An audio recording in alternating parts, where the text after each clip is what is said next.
இந்த மீட் இந்த மீட்டிங்லயும் கூட நாங்க உங்களுடைய வார்த்தையை படித்து உணர்ந்து அதன்படி கீழ்ப்படிந்து நடக்க எங்களுக்கு கிருபை தந்து வழிநடத்துங்கப்பா. இந்த மன்றாட்டுகளை எல்லாம் எங்கள் ஆண்டவரும் இரட்சகருமாகிய யெகோவா மெசியாவின் நாமத்தின் மூலம் தாழ்மையோடு வேண்டி கேட்டுக்கொள்கிறேன். என் ஜீவனுள்ள நல்ல பிதாவே.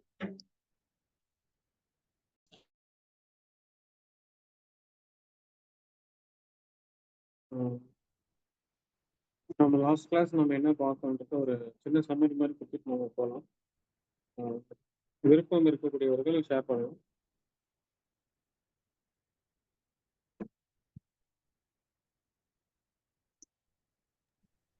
லாஸ்ட் கிளாஸ்ல என்ன பார்த்தோம்னா, ஒப்புரவாகுதலோட 2 பணியை பத்தி நம்ம பார்த்தோம்.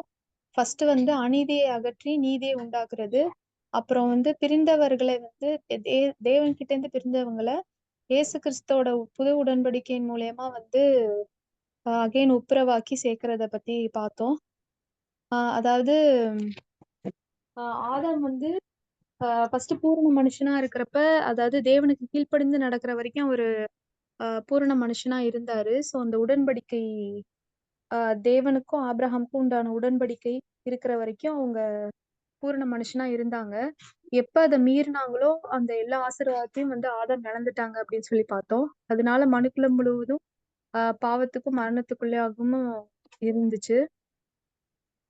அதுக்கப்புறம் வந்து ஸோ இதை வந்து ஒரு மத்தியஸ்தர் மூலமாக, அதாவது தேவன் வந்து டைரக்டா பாவிகள் கிட்ட வந்து இது பண்ண பேச முடியாது.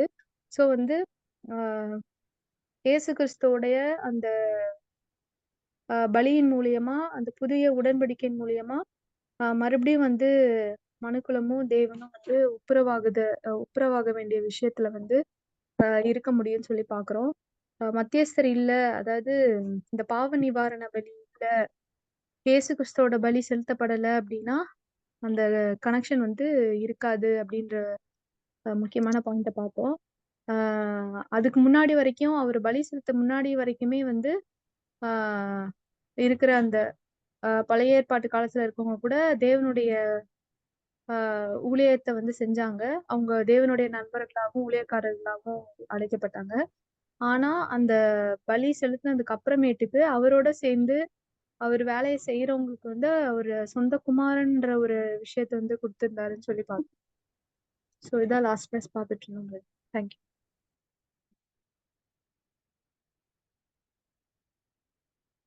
ஓகே சார், சம்மரி அருமையாக கொடுத்ததுக்காக நன்றி. நம்ம பேராகிராஃப்ல நம்ம போயிடலாம். 17வது பேஜ் நம்பர் மத்தியஸ்தரின் இந்த லைன் வந்து நம்ம ஸ்டார்ட் பண்ணணும். கரெக்டா? ஓகே சிஸ்டர், படிங்க சிஸ்டர். மத்தியஸ்தரின் இந்த மகத்தான பணி 1000 வருஷ யுகம் நெடுகிலும் நீடிக்கும். இந்த நோக்கத்திற்காகவே மெஸ்ஸியாவின் ராஜ்யம் பூமியில் எல்லா அதிகாரத்தோடும் வல்லமையோடும் நிறுவப்படும். இந்த நோக்கத்திற்காகவே அவர் ஒவ்வொரு தீய சக்தியையும் கீழ்ப்படுத்தி ஆளுகை செய்ய வேண்டும். ஆனால் பூமி முழுவதும் மெய்தேவனின் தெய்வீக அன்பு, கிருபை ஆகியவற்றை அறிய தடையாயிருக்கிற தடைக்கற்களை அகற்றி யார் ஒருவன் தேவனிடத்தில் திரும்ப விரும்பினாலும் திரும்பும் வகையில் புதிய உடன்படிக்கை இருக்கும். புதிய உடன்படிக்கையின்படி இந்த மாபெரும் மத்தியஸ்தரின் பணி தேவ அதிகாரம் பெற்று தேவனோடு கிறிஸ்துவின் மூலமாய் இசைந்திருக்க விரும்பும் யாவரையும் ஆசீர்வதித்து புனர் வாழ்வளிப்பதும், அதே சமயத்தில் 1000 வருட அரசாட்சியில் மகிமையான சந்தர்ப்பங்களை பயன்படுத்தி கொள்ளாமல் தெய்வ ஏற்பாடாகிய ஒப்புரவாகுதலை மறந்து எதிர்ப்பவர்களை ஜனத்திலிருந்து இராதபடிக்கு என்றைக்கும் அழித்து விடுவதும் நிறைவேறும்.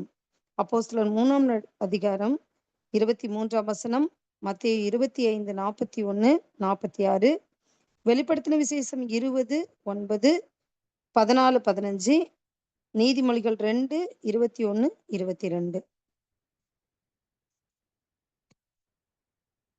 அந்த பைபிள் எடுத்து இதுல என்ன காரியம் எனக்கு புரிஞ்சதுன்னா பிரதர்,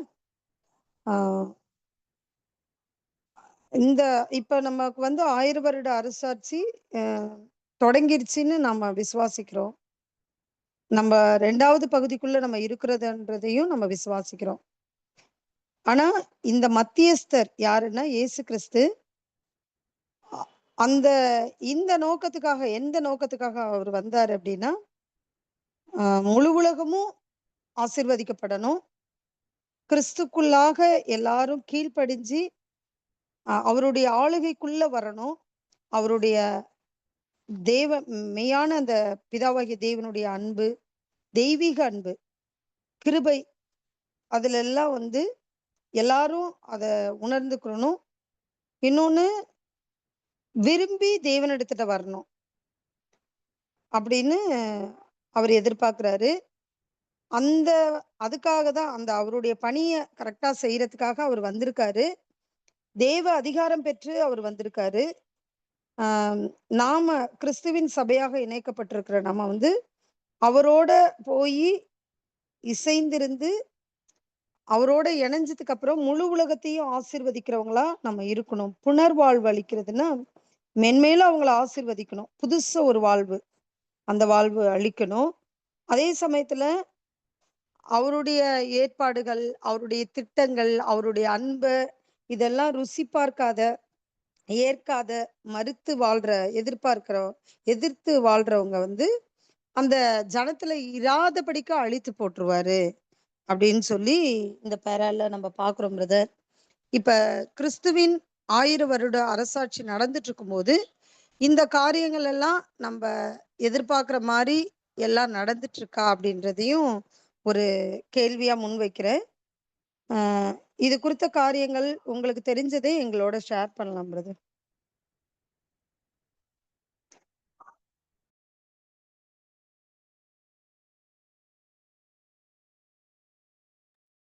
சிஸ்டர் உங்க கேள்வி திரும்ப கேளுங்க. இப்ப 1000 வருட அரசாட்சின்றது ஸ்டார்ட் ஆயிருக்குன்றத நம்ம விசுவாசிக்கிறோம். இப்ப அவருடைய ராஜ்யத்துல அவர் என்ன மாதிரியான அதிகாரங்களை ஆஹ் ஜனங்கள் மத்தியிலையும் அவருடைய சபையான சரீரத்தின் மத்தியிலையும் நடத்திட்டு இருக்கிறாரு அப்படின்ற விஷயங்களையும் இன்னும் நிறைய எங்களுக்கு எக்ஸ்பிளைன் பண்ணணும். அது மாத்திரம் இல்லாம அந்த புது உடன்படிக்கைக்குள்ள நம்ம வந்திருக்கிறவங்க நம்ம முழு உலகத்தையும் ஆசீர்வதிக்கிறோம் அப்படின்னா நம்ம அவருடைய சபையா, அவருடைய சரீரமா, தலையாகி கிறிஸ்துவும் சரீரமான சபையும் சேர்ந்து முழு உலகத்தையும் ஆசீர்வதிக்கிற அந்த காரியம் ஸ்டார்ட் ஆயிடுச்சா அப்படின்றதையும் நீங்க எங்களுக்கு விளக்கி சொல்லணும் பிரதர். ஓகே. ஸோ அதாவது வசந்த காலம் சமயம் ஆயிற்று அப்படின்னு நம்ம பார்த்தோம்னா அத்திமரத்தை பார்க்கணும். அது ஒரு ஒரு பெஸ்ட் எக்ஸாம்பிள். அதாவது ஜேக்கப், அதாவது இஸ்ரேலை பார்க்கணும். ஸோ அது வந்து துளிர் விட்டாச்சு. அதுக்கப்புறம் அதுக்கு எலும்பு கொடுக்கப்பட்டது, மாம்சம் கிடைச்சிருச்சு. இன்னும் தேவனுடைய ஆவிதான் பெண்டிங். 1878 பெட்டாட்டிகோவா வாங்கி அதன் மூலமாக அவங்க அந்த சின்ன இடத்தின் மூலமாக இன்னும் எஸ்டாப்ளிஷ் பண்ணி பண்ணி பண்ணி இப்போ உலகமே வியந்து பார்க்குற அளவுக்கு வந்துட்டாங்க. ஸோ அது ஒரு ப்ரூஃப். இன்னொன்று வந்துட்டு நம்ம பேசிக் அடிப்படை சத்தியங்களே கேட்டிருக்கோம். 1874 ஆண்டவர் வந்தது. அதுக்கப்புறம் வந்து 1878 பரிசுத்தவான்கள் உயிர் தெழுப்பினது. ஸோ சைட் பை சைடு இங்கேயும் வந்து புது சிருஷ்டிகளும் வந்து பிதாவாக தேவன், அதாவது ஆண்டவராக இயேசுக்கு கான்சென்ட்ரேட் பண்ணுறாரு. அதுக்கப்புறம் வந்து அட் எ டைம்ல வந்து யூதர்களையும் வந்து கான்சென்ட்ரேட் பண்ணுறாரு. ஸோ தேவனுடைய ஒரு பரிசுத்த நகரமா அது தேவன் அது பார்க்குறாரு இஸ்ரேல, அவருடைய நாமம் மகிமைப்படுற மாதிரி. அது ஒரு விட்னஸ், நேரடி சாட்சி. இன்னொன்று வந்துட்டு நம்ம பார்க்கும்போது தேவனுடைய பலிபீடமா இருக்கக்கூடிய வந்து பிரமிடை வந்து சொல்லலாம். அது வசனங்கள் மூலியமா இருக்குது. நம்ம அப்புறமா கூட பார்க்கலாம். அந்த பிரமிடும் வந்து ஒரு சாட்சியாகவும் இருக்குது. அதுல ஃபுல்லாக வந்து தேவனுடைய திட்டம் தான் அது. அதுல திட்டம் தான் இருக்கு, தேவனுடைய திட்டம் தான் இருக்கு அதுல, அந்த பிரமிட்ல. அப்புறம் அத்திமரம் சொன்னது இஸ்ரேல். அதுக்கப்புறம் அப்புறம் 1874 2ஆம் வருகை, ஆண்டவராக இயேசு கிறிஸ்துவோட வருகை. அதுக்கப்புறம் பரிசுத்தவான்களை உயிர்த்தது. அதுக்கப்புறம் வந்து இப்படி அங்க ராஜ்யமும் ஸ்டார்ட் ஆயிடுச்சு. ஆண்டவர் வந்ததும் இல்லாம 2ஆம் வருகை ராஜாதி ராஜாவும் வந்துடுறாரு. ராஜாதி ராஜா தான் அவருடைய பயங்கரமான பொறுப்பாகவும் இருக்குது. ராஜாதி ராஜா தான் அவர். அங்க வந்து ஆளுகையும் ஸ்டார்ட் ஆகுது. அதாவது கிறிஸ்துவின் ராஜ்யமும் ஸ்டார்ட் ஆகுது. மறைமுகமா ஸ்டார்ட் ஆகுது. யாருக்கும் தெரியாது. புது சிருஷ்டிகள் மாத்திரம் தான் தெரியும். அந்த பெயர் கிறிஸ்தவர்கள் மாதிரி வானத்தை வானத்தை பார்த்துட்டு இருக்கிற மாதிரி கிடையாது. அதாவது அவங்க அனிமேஷனா கூட அவங்க அப்படிதான் யோசிக்கிறாங்க. அதை நம்ம அனிமேஷன்ல கூட பார்த்துருக்குறோம். யூடியூப் வீடியோல எல்லாம் பார்த்துருக்கோம். வானம் பிளந்து அப்படியே ரதங்களோட வந்து அப்படியே கூட்டிட்டு போற மாதிரி இந்த மாதிரிலாம் ஒரு கற்பனையான தாட்ஸ்ல தான் வந்து பெயருக்கு சொல்ல இருக்கிறாங்க. ஆக்சுவலா அப்படி கிடையாது. ஆண்டவர் வருகை திருடன் வருகிற விதமா தான் இருக்கு. அப்படிதான் நடந்திருக்கு. ராஜ்யமும் ஸ்டார்ட் ஆகிருச்சு. புது சிருஷ்டிகள் மட்டும்தான் தெரிஞ்சிருக்கு. ஸோ இந்த புதிய உடன்படிக்கையின் மூலமாக அப்படின்னு பார்க்கும்போது தலை சரீரம் கம்ப்ளீட் ஆயிடுச்சுன்னா அப்போ இந்த புது உடன்படிக்கையின் மூலமாக என்ன பண்றாங்கன்னா கப் ஆஃப் ஜாயை தான் உலகத்துக்கு கொடுக்குறாங்க. கப் ஆஃப் ஜாய்னா இப்போ உபத்திரவத்தின் பாத்திரத்துலாம் அவரு எப்படி பருகினாரோ அதே மாதிரிதான் அப்போஸ்தலர் பவுலும் பருகினாங்க. அதுக்கப்புறம் தான் புது சிருஷ்டிகளும் வந்து அந்த உபத்திரவத்தின் பாத்திரம் தான் இருக்கிறாங்க. ஆண்டவர் எப்படி ஃபாலோ பண்ணாங்களோ பின்சோடி அவரோட எப்படி அவரை எப்படி எக்ஸாக்டா ஃபாலோ பண்ணணும் அப்போஸ்தலர் ஃபாலோ பண்ணாங்க. புது சிருஷ்டியும் அதே மாதிரி தான் வரணும். ஸோ இவங்க ஃபர்ஸ்ட் கம்ப்ளீட் ஆனாதான் அதுக்கப்புறம் அவங்க புதிய உடன்படிக்கை மூலியமாக உலக ஜனங்கள் ஆசீர்வதிக்கப்படணும். அதுக்கு முன்னாடி இந்த மாதிரி அத்திமரம் தொழில்ன்றது அதுக்கப்புறம் வந்து ஆஹ் அரமிகதோன் யுத்தம் அதுல வந்துட்டு அது வந்து அதுக்கு முன்னாடி வந்து அது வந்து வால்யூம்ஸ்ல இருக்குது. நம்ம அப்புறம் கூட பார்க்கலாம். அதுக்கு முன்னாடி லார்ட்ஸ் கிரேட் ஆர்மியை உருவாக்கணும். அது வந்து அது யாரும் தனி எக்ஸாக்டா வந்து இது எப்படின்னா ஒரு நாட்டுல ஒரு பர்டிகுலர் குரூப் மட்டும் இருப்பாங்க அப்படிலாம் கிடையாது. இந்த லார்ட்ஸ் கிரேட் ஆர்மின்றது தேவனுடைய ஆர்மின்றது ஆண்டவருடைய ஆர்மின்றது இது எப்படின்னா ஆங்காங்கே இருக்கக்கூடிய எல்லா கண்டத்திலையும் எல்லா கண்ட்ரிலையும் ஆங்காங்கே இருக்கக்கூடிய இந்த சமூக புரட்சியாளர்கள் வந்து கவர்மெண்ட் சரியில்லைன்னு சொல்லிட்டு அப்படியே பொங்கி எழுந்துருவாங்க. ஸோ கவர்மெண்ட்டுக்கு விரோதமா பொங்கி எழுறத வந்து ஆண்டவராகிய இயேசு கிறிஸ்து எப்படி அவருக்கு சாதகமா பயன்படுத்திப்பாருன்னா அவர் ஆண்டவருடைய ஒரு வல்லமைய பட்டயமா வந்து அது அப்படியே மாத்திக்குவாரு. ஆனா அவங்க வந்து அவங்களுடைய வாழும் உரிமைகளுக்காக தான் போராடுவாங்க. உணவுக்காக, வாழ்வாதாரத்துக்காக, ஒரு பெட்டர் லைஃபுக்காக, ஒரு நியாயத்துக்காக போராடுவாங்க. இதுதான். அது வந்து இப்படி கிராஜுவலா அந்த இப்போ நாம வந்து உபத்திரவ கால பகுதியில தான் இருக்கிறோம். ஸோ நாம மகா உபத்திரவ காலத்துக்கு போயின்னு இருக்கோம். இந்த உபத்திரவம் எல்லாம் சேர்ந்து மகா உபத்திரவத்துக்கு ரெடி பண்ணி விட்டுரும். ஸோ இதுதான் வந்து இப்போ இன்னொரு கடைசி காலத்துல மத்தியெல்லாம் இருக்கும். அப்போ கடைசி காலத்துல இந்த மாதிரி நிறைய தீமையான விஷயங்கள்லாம் நடந்துட்டு வரும். அது எக்ஸாம்பிள் இன்னும் சொல்லணும்னா எல்லாமே வந்து உலகத்துல இப்போ அப்நார்மலா தான் நடந்துட்டு இருக்கு. அது நிறைய விஷயம் நோய்களா இருக்கட்டும், அரசியலா இருக்கட்டும், இல்ல பாலியல் ரீதியான சில கொடுமைகளா இருக்கட்டும். ஸோ இந்த உபத்திரவம்லாம் அப்படியே கிராஜுவலா பீக்ல போயின்னு தான் இருக்கு. இது பீக்ல போயிட்டு ஆங்காங்கே இருக்கக்கூடிய புரட்சியாளர்கள் அப்படியே வெடிச்சிருவாங்க. அதாவது கவர்மெண்ட்டுக்கு விரோதமா ரெடி ஆயிடுவாங்க. ரெடியாக அதை வந்து அப்படியே மகா உபத்திரத்துக்கு கொண்டு போகும். ஸோ இந்த மீன் வாயில்ல வந்து என்ன ஆகும்னா கோகு அண்ட் மேகோக் இவங்க வந்து இஸ்ரேலை அட்டாக் பண்ணுவாங்க. அந்த அட்டாக் பண்ணிட்டு இருக்கிற டைம்ல பாதியில மீதி அதாவது இஸ்ரேலர்கள் வந்து பாதி அறுப்புண்டு போயிடுவாங்க, ஸ்திரீகள் அவமானப்படுவார்கள் அப்படின்றதெல்லாம் வசனங்கள் இருக்கு. அந்த டைம்ல தான் முற்பிதாக்கள் வந்து வருவாங்க.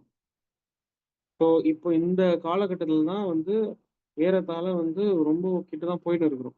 சங்கீதம் 83 சாம்ஸ் 83 சங்கீதம் 83 வந்து முன்னாடிலாம் வந்து என்ன சொல்லிட்டு இருந்தாங்கன்னா சங்கீதம் 83 இன்னும் நிறைவேறல, சங்கீதம் 83 நிறைவேறல.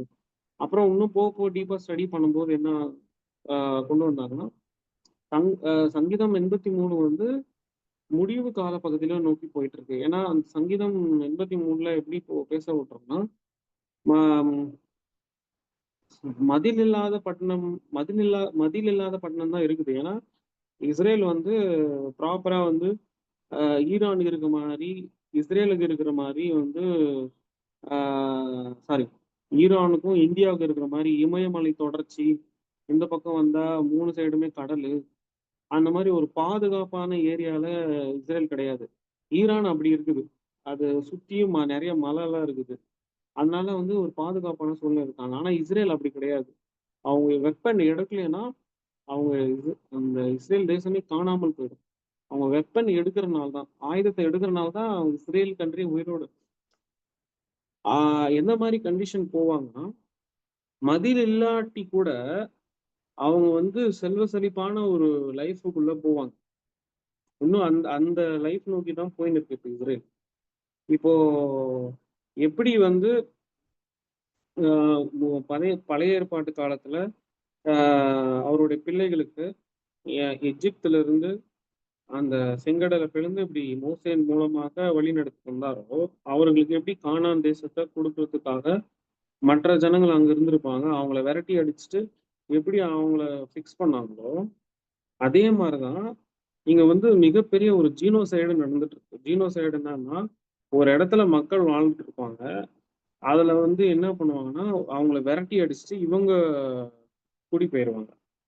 இதே மாதிரி இந்த சம்பவம் எல்லாம் வந்து நாட்டுல நிறைய நடந்திருக்கு, எல்லா கண்ட்ரிலையும். எக்ஸாம்பிள் வந்து இப்ப அமெரிக்கா கூட வந்து ஒரு வகையில திருட்டு பசங்க தான். ஏன்னா பிரிட்டிஷர்ஸ் தான் நேட்டிவ் அமெரிக்கன்ஸை வந்து விரட்டி அடிச்சுட்டு இந்த பிரிட்டிஷர்ஸ் தான் அங்க குடிபெயர்ந்து போனாங்க. அது நாட்கள் செல்ல செல்ல என்ன ஆயிடுச்சுன்னா, பிரிட்டிஷர்ஸ்க்கும் அமெரிக்காவுக்கும் சண்டை வந்து அவங்க தனியா கண்ட்ரி ஆயிட்டாங்க. இப்படிதான் வந்து அமெரிக்கான்றது ஒரு கண்ட்ரியா உருவாச்சு. அதே மாதிரிதான் இப்போ ஒரு மிகப்பெரிய ஜீனோசைடு நடந்திருக்கு. பாலஸ்தீன் வந்து முன்னாடி பிதாவாக தேவன் ஆபிரகாம் மூலமாக அப்படியே மோசேயின் மூலமாக கொடுத்த இஸ்ரேல் தேசம், தாவீது மூலமாக அந்த ஸ்டார் சிம்பிள்லாம் கொடுத்து ஒரு பக்காவாக இஸ்ரேல் தேசமா கொடுக்கப்பட்டது. அதுக்கப்புறம் இயேசு கிறிஸ்து வந்து அதுக்கப்புறம் AD 70 தீத்துராயன் வந்து கொண்டு எல்லாம் அடிச்சு சிதறடிக்கப்பட்டாங்க. ஸோ ரொம்ப வருஷமா இருந்தாங்க, ரெக்கார்டு இருக்குது. ஆனா அதுக்கப்புறம் அட்ரஸ் இல்லாமல் போயிட்டாங்க. அந்த இடத்துல வேற ஒருத்தர் வந்துட்டாங்க. யாருன்னா அராப் வந்துட்டாங்க பாலஸ்தீன்ல. அதாவது அராப் வந்துட்டாங்க, அது இஸ்ரேல் தேசம், அது பாலஸ்தீனா இருக்குது. அந்த இடத்த 1878ல ஆக்குப்பை பண்ணி, சின்ன இடத்த பிரிட்டிஷ் இன்ஃப்ளூயன்ஸ் மூலம் ஆக்குப்பை பண்ணி அவங்க வந்து ஒரு அப்படியே அவங்களுடைய ஜீனோசைட் பண்றாங்க. ஜீனோசைட்னா அங்க இருக்கிற மக்கள்ல வெரைட்டி அடிச்சு இவங்களுடைய மக்கள் வந்து எல்லா நாடுகள்லயும் வந்து பெரும்பாலும் ரஷ்யா போன்ற நாடுகள்லாம் நிறைய பேர் வந்தாங்க. இப்ப இருக்கிற இஸ்ரேலுக்கு 2-3 லாங்குவேஜ் அவங்கவுங்க லாங்குவேஜ் 2-3-4-5 லாங்குவேஜே தெரியும். எக்ஸாம்பிள் ரஷ்யா தெரியும், தமிழ் தெரியும், மலையாளம் தெரியும், இங்கிருந்துலாம் போயிருக்காங்க. ஸோ தட் அங்கிருந்து அப்படியே கண்ட்ரி ஃபார்ம் ஆகி இவங்க வந்து ஃபுல்லா இஸ்ரேல் பக்கம் திருப்பி விடுவாங்க. இதுதான் இஸ்ரேல் பக்கம் திருப்பி விடும்போது அங்க முற்பிதாக்கள் வந்து வருவாங்க. அப்போ வந்து தேவனுடைய நாமம் வந்து பயங்கரமாக முழுமைப்படும்.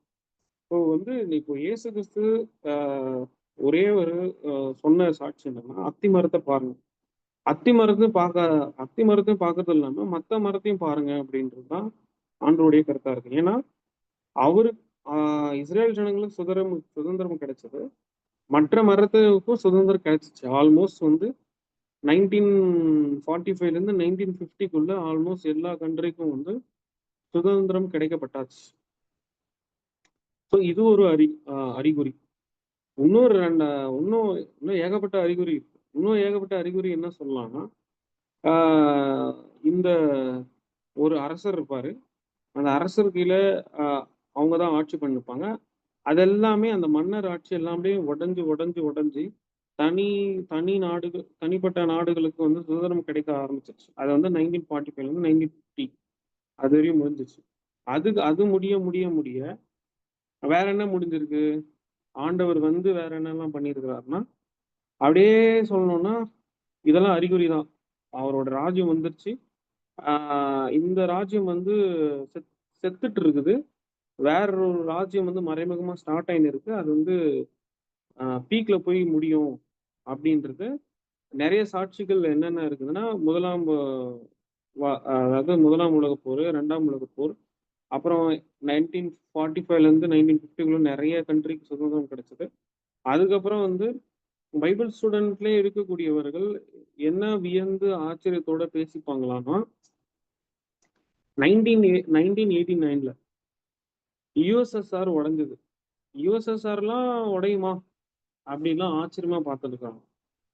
அதாவது 1960 ஒரு 70 இந்த காலகட்டத்துல பிறந்தவங்களுக்கு வந்து யுஎஸ்எஸ்ஆரோட பவர் என்னன்றது தெரியும். இப்போ நீங்க எல்லாம் 1975, 1980 அந்த மாதிரி காலகட்டத்துல பிறந்திருப்பீங்க. பட் இருந்தாலும் கொஞ்சம் சில தகவல் உங்களுக்கு கிடைச்சிருக்கும். ஸோ அதுவும் ஒரு சாட்சி தான். 1989ல யுஎஸ்எஸ்ஆர் அப்படின்னு வந்து சோவியத் யூனியனா இருந்தாங்க. ரஷ்யா கூட எல்லாம் சேர்ந்து. அது ஒரு 15 கண்ட்ரியா இருந்தது. அது 1989ல உடைஞ்சது. மேற்கிழத்திய சூழ்ச்சினால. இதெல்லாம் பைபிள் ஸ்டூடெண்ட்ஸ்லயே இருக்கக்கூடியவர்கள் என்ன மாதிரி சொல்லுவாங்கன்னா, இதெல்லாம் உடையுமா? நான் என் கனவுல கூட எதிர்பார்த்ததில்ல. அந்த மாதிரி சொல்லுவாங்க. அதெல்லாம் உடையாது. இதெல்லாம் எப்படி உடையும்? அப்படின்லாம் ஆச்சரியமா பேசிப்பாங்களாமா பைபிள் ஸ்டூடெண்ட்ஸ். ஸோ ஆனா உடைஞ்சிருக்கு. ஸோ இது ஒரு சாட்சி. ஏன்னா மாம்சமான யாரா இருந்தாலுமே தேவன் முன்னாடி மீட்பிமை காட்டக்கூடாதுல்ல. அது வந்து உடைச்சிருவார்ல தேவன். இதெல்லாமே தான் ஒரு ப்ரூஃப். ஸோ இது முடிஞ்சு அதுக்கப்புறம் அங்கங்க அப்படியே நிறைய வந்து புரட்சிகள் நடந்திருக்கு. இப்போ சைனாவுக்கும் ஹாங்காங்கும் ஆகாது. மிகப்பெரிய மக்கள் புரட்சிலாம் நடந்திருக்கு 2014 சம்திங்ல. ஸோ இந்த மாதிரி வந்து இந்த மாதிரி இதெல்லாமே ஒரு சாட்சி. மக்களுக்கு பிடிக்கல. ஒரு நல்ல லைஃப் வேணும்ன்றதான் ஒரு எதிர்பார்ப்பு. இது கூட ஒரு சாட்சி தான். இது கடைசியில எங்க தான் போக முடியும்னா, இந்த கவர்மெண்ட் பண்றது பிடிக்காம அவங்களோட வாழ்வாதாரத்துக்காக ஃபைட் பண்ணி அப்படியே வந்து மகா உபத்திரத்துக்கு கொண்டு போய் விட்டுரும். இதன் மத்தியில வந்து இந்த உபத்திரவத்தின் மத்தியில வந்து நாமளும் வாழ்ந்து முடியும். நாமளாவது ஒரு டீசெண்டான ஜாபு, ஒரு டீசெண்டான லைஃப் வாழ்ந்துட்டு இருக்கோம்னு வைங்களேன். நம்மளை விட பரிதபிக்கிற மாதிரி நம்மள மாதிரி ஒரு டீசெண்டான லைஃப் வாழ விடாம போக்கு மார்க்கம்லாம் வந்து இந்த ஏரியஸ் காலப்பகுதியில 4ஆம் 5ஆம் கால சபையில வந்துலாம் ரொம்ப ரொம்ப பண்ணியிருக்கிறாங்க. எஸ்பெஷலி 3ஆம் கால சபையிலலாம் நம்மள மாதிரி ஒரு 9 to 5 ஜாப்ஸ், 9 மணிக்கு போனோமா 6 மணிக்கெல்லாம் வீட்டுக்கு வந்தோமா அந்த மாதிரிலாம் புது சிருஷ்டிகளை இந்த சமுதாயம் வாழ விடவில்லை. நாம வந்து இந்த காலகட்டத்துல அட்லீஸ்ட் ஒரு டீசெண்டான சேலரி ஜாப்லாம் வாங்கிட்டு இருக்கோம். ஃபேமிலி ரன் பண்ணிட்டு இருக்கோம். 3ஆம் கால சபையில வாழ்ந்தவங்கலாம் வந்து வெரி ஃபியூ ரசல் பிரதர் சொல்றாரு. வெரி ஃபியூ கிறிஸ்டியன்ஸ் தான் வந்து வெரி ஃபியூ பிரதரன்ஸ் தான் வந்து எப்படி சொல்லியிருப்பாருன்னா, வெரி ஃபியூ ட்ரூ ஃபாலோவர்ஸ் அப்படி வரும். அவங்க தான் வந்து சபையா போயிருக்காங்கன்ற மாதிரி சொல்ற வர்றாரு. ஒரு ஃபியூ தான் போயிருக்காங்க அப்படின்னு. ஸோ இதுல நமக்கு என்ன படிப்பினைகள்னா, இந்த ஐஸ்வர்யம், அதாவது அனலுமின்றி குணலுமின்றி ஏன்னா ஐஸ்வர்யமா நினைச்சுக்கிறது, அந்த மாதிரி எதுவும் இல்லைனாலும் ஐஸ்வர்யமா நினைச்சுக்கிறது, அந்த மாதிரி மைண்ட் செட். ஒன்று அனலா இருக்கணும், குளிரா இருக்கணும்.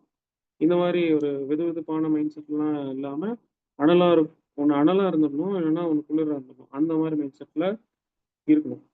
இதுக்கு ரெண்டுமே கலந்து பண்றது வந்து அது வேற மாதிரி கொண்டு போயிடும். அது மகா உத்தரத்துல மாட்டி திரள்கட்டமா போயிடும். ஸோ ப்ரூஃப் வந்து இதுதான். அந்த அத்திமரம் 1874ல ஆண்டவர் வந்தது அப்படியே ஒன்னொன்னா பண்ணிட்டு வர்றாரு. First world war, second world war, அப்படியே மன்னர் ஆட்சி உடையுது. அதுக்கப்புறம் இதுல அந்த யுஎஸ்எஸ்ஆர் உடையுது. இந்த இடைப்பட்ட காலப்பகுதியில அந்த ஜெர்மனியும் ஈஸ்ட் ஜெர்மன், வெஸ்ட் ஜெர்மன்லாம் ஒரு சம்பவம் நடந்திருக்கு. யுஎஸ்எஸ்ஆர் இருக்கிற டைம்ல அதுவும் உடையுது.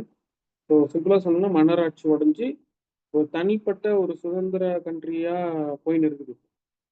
இப்போ போயின்னு இருக்கும்போது இப்போ என்ன மாதிரி வரும்னா சிவில் பவர்.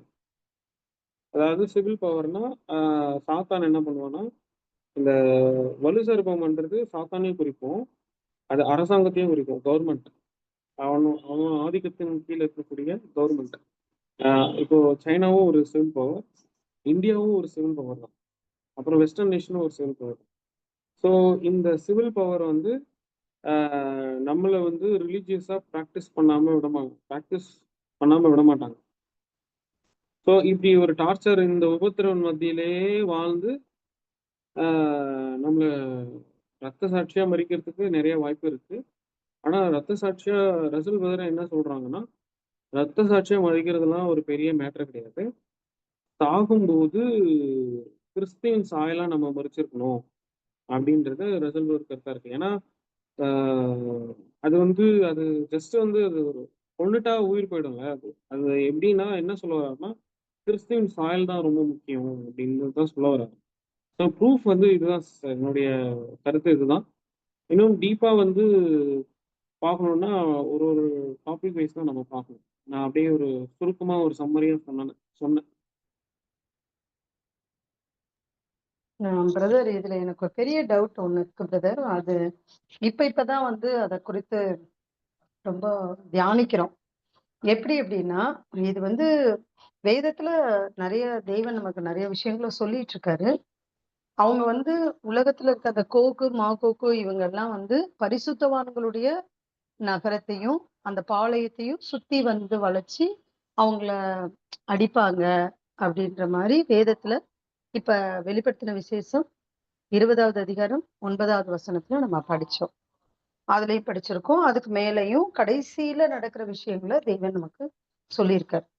எனக்கு ஒரே ஒரு கேள்வி என்னன்னா, தேவனால அன்னைக்கு முன்குறிக்கப்பட்டவங்க அந்த இஸ்ரேல் ஜனங்க வாழ்ந்தாங்க, கிறிஸ்துவோட நிறைய ஃபைட் பண்ணாங்க. அவங்களெல்லாம் தேவன் பரிசேயர், சதிசேயர், வேத பாரகர் இவங்க எல்லாம் யாருன்னா தேவனுடைய குமாரனையே அடிச்சு கொன்னு அவருக்கு ஃபுல்லா பண்ணி ஒரு ஈடுபலி அதெல்லாம் கொடுத்து முடிச்சாச்சு, எல்லாம் முடிஞ்சிருச்சு. தேவன் அவங்க கொஞ்சமா இருக்கிறதுனால அவங்கள நேசிச்சாரு, வழி நடத்தினாரு. ஆனா இன்னைக்கு பாக்குற இந்த இஸ்ரேல் தேசம் நியூஸ்ல எல்லாம் பார்க்கும்போது அது உண்மைதானா? நிறைய பிரச்சனைகளோட போயிட்டு இருக்கு. அவங்களும் அடிக்கிறாங்க, இவங்களும் அடிக்கிறாங்க. மனித குலம்தான் அடிச்சு காலி ஆயிட்டு வர்றாங்க. நான் என்ன கேக்குறேன்னா, அவ்வளோ வந்து ரொம்ப இன்னைக்கு நாம கிறிஸ்துவின் சபையா அழைக்கப்பட்ட நம்மளை காட்டிலும் இஸ்ரேல் ஜனங்க அவ்வளோ மேன்மை பொருந்தினவங்களா? என்னுடைய கேள்வி. தேவனால முன்குறிக்கப்பட்டவங்க தான் அவங்க. தேவன் விரும்பிதான் அவங்கள கூட்டிட்டு வந்திருக்காரு அந்த பரம காணானுக்கெல்லாம். அவங்க கேட்கலாம். ஆனா இன்னைக்கு நம்ம பரிசுத்தவான்களாக, நம்ம விசுவாசிகளா நம்ம அழைக்கப்பட்ட நம்ம அவங்கள விட விசேஷமானவங்க. நம்ம நிறைய பாடுகளுக்குள்ளேயும் கஷ்டத்துக்குள்ளேயும் நிறைய உபத்திரவங்கள் மத்தியிலமா தான் தேவனை தேடிட்டு இருக்கிறோம். ஆனா இன்னைக்கு சொல்லப்பட்ட அந்த இஸ்ரேல் தேசம் அப்படி இல்லை. எப்படி அப்படின்னா, ஒவ்வொரு நியூஸ்லயும் நான் பாக்குறேன், சின்ன சின்ன குழந்தைங்கள் எல்லாம் சாப்பாடு இல்லாம ரொம்ப கஷ்டப்படுறாங்க. நம்ம தேவனை நம்ம வந்து சொல்றதுக்கு இல்ல, அவருடைய அன்பு அகாபே அன்பு அப்படின்றத நம்ம பாக்குறோம். சத்துருக்களையும் சிநேகிக்கக்கூடிய அன்பு இருக்கிறார். அப்படின்னும் போது இந்த இன்சிடென்ட் எல்லாம் ஏன் நடக்குது? இதெல்லாம் யோசிக்கும் போது நம்மளுடைய சபையா அழைக்கப்பட்ட நமக்கு அவங்களுக்கும் உண்டான பாடம் என்ன?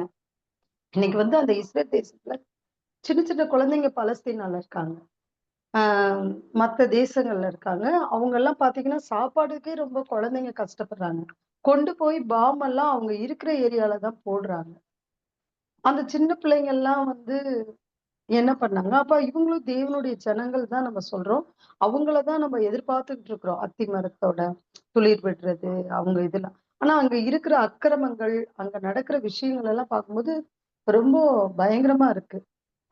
இப்போ ஈரான் இஸ்ரேல் சண்டை போடுறது ஒரு பக்கம் இருக்கட்டும், கிறிஸ்துவின் சபையாக அழைக்கப்பட்டிருக்கிற நம்ம சாத்தானோடையும் அவனுடைய சேனைகள், அவனுடைய தூதர்கள் இதுகிட்டையும் நம்ம போராடுறோம். மாம்சத்தோடையும் போராடுறோம், ரத்தத்தோடையும் போராடுறோம், உலகத்தோடையும் போராடுறோம், சத்துருக்களோடையும் நம்ம போராடுறோம், இல்லைங்களா? இப்ப நம்ம இத யோசிக்கும் போது நாம அவங்கள காட்டிலும் விசேஷமானவங்கதான். நம்மள சீக்கிரமாவே தேவன் அந்த அர்மகதோன் யுத்தத்துக்கு முன்னாடி நம்மள அழைச்சிருவாங்களா, இல்ல அர்மகதோன் யுத்தம் வரும்போது நம்மளுக்கிட்டதான் எல்லாரும் சண்டைக்கு வருவாங்களா?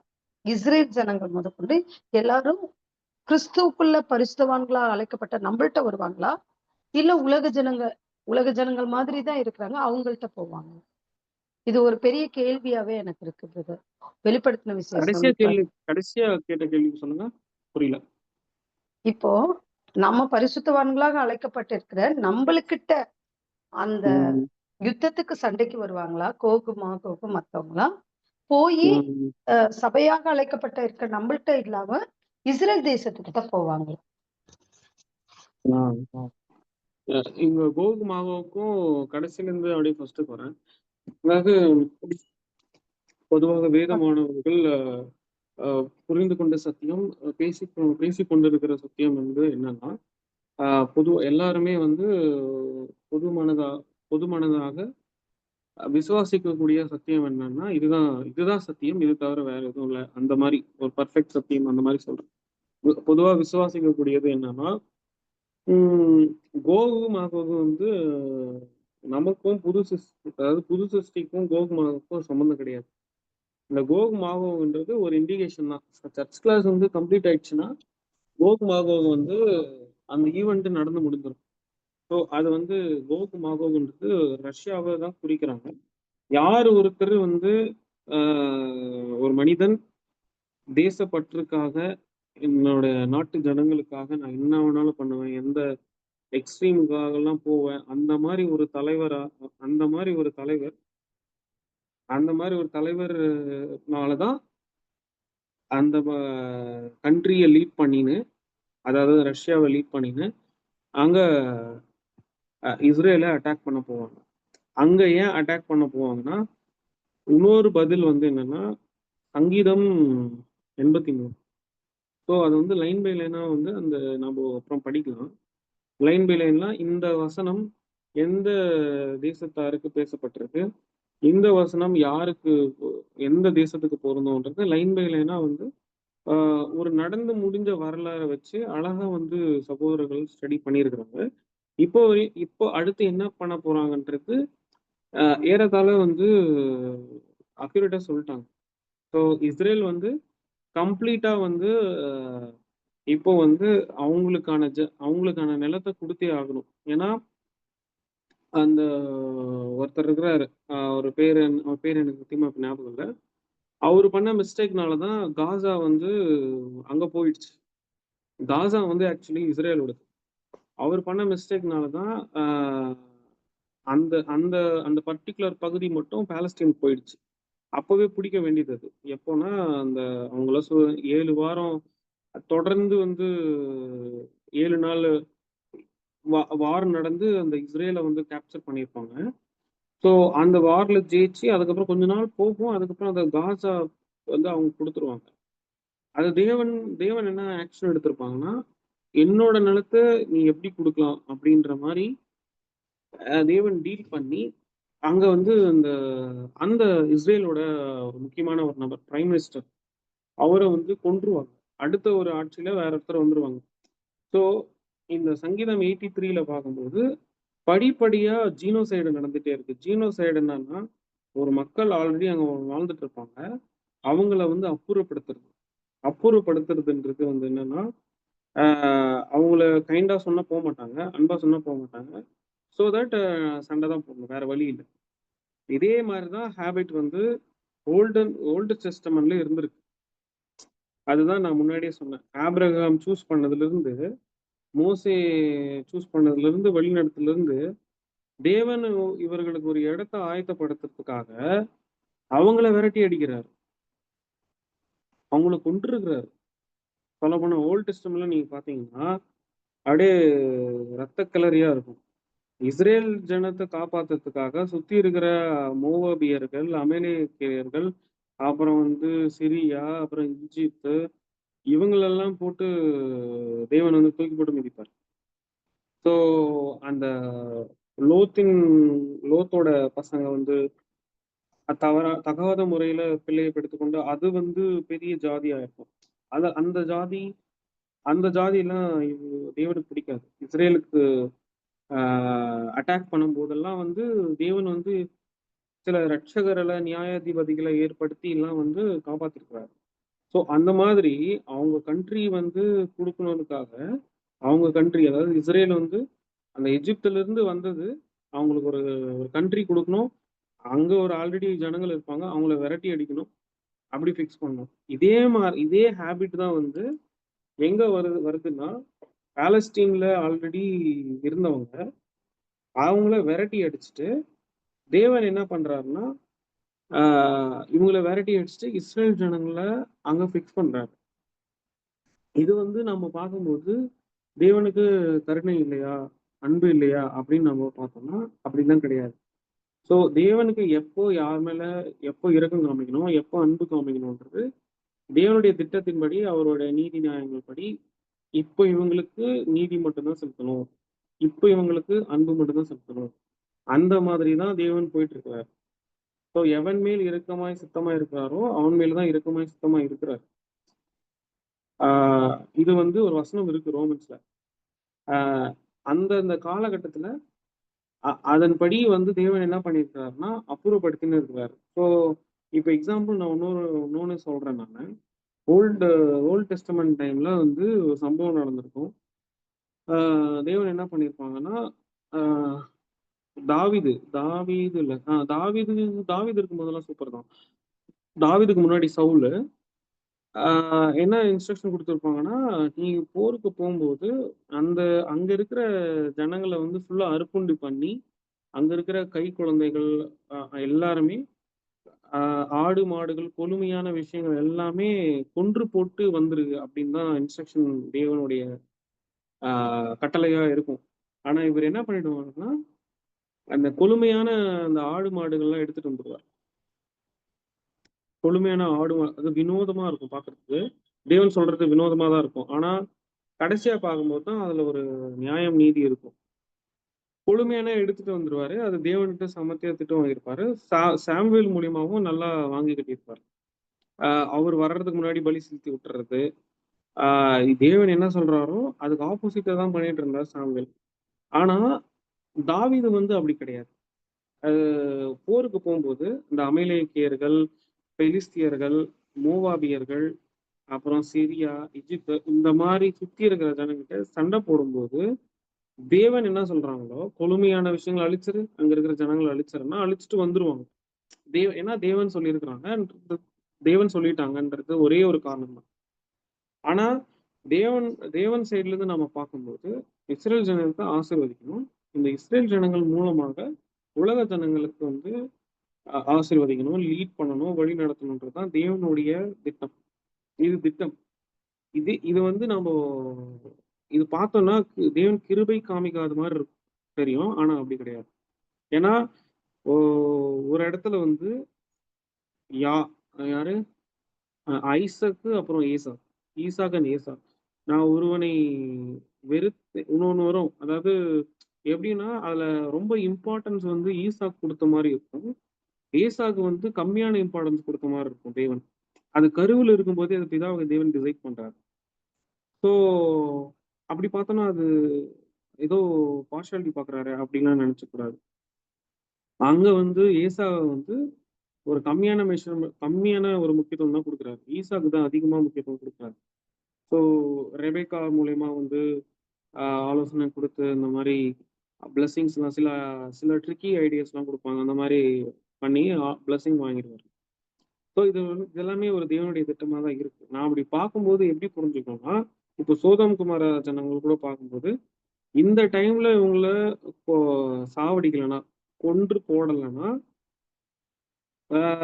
கிறிஸ்துவின் ராஜ்யத்துல இவங்கள வந்து வழி நடத்துறது, சீர்திருத்தம் பண்றதுன்றது கூடாத காரியமா ஆயிடும். அதாவது நம்ம நியூ டெஸ்டமெண்ட்லயே நம்ம படிச்சிருப்போம் இந்த வார்த்தைகள். அப்போஸ்தலன் பால் பயன்படுத்தின வார்த்தைகள். சூடுண்ட மனசாட்சி அப்படின்றதெல்லாம் இந்த வரும்.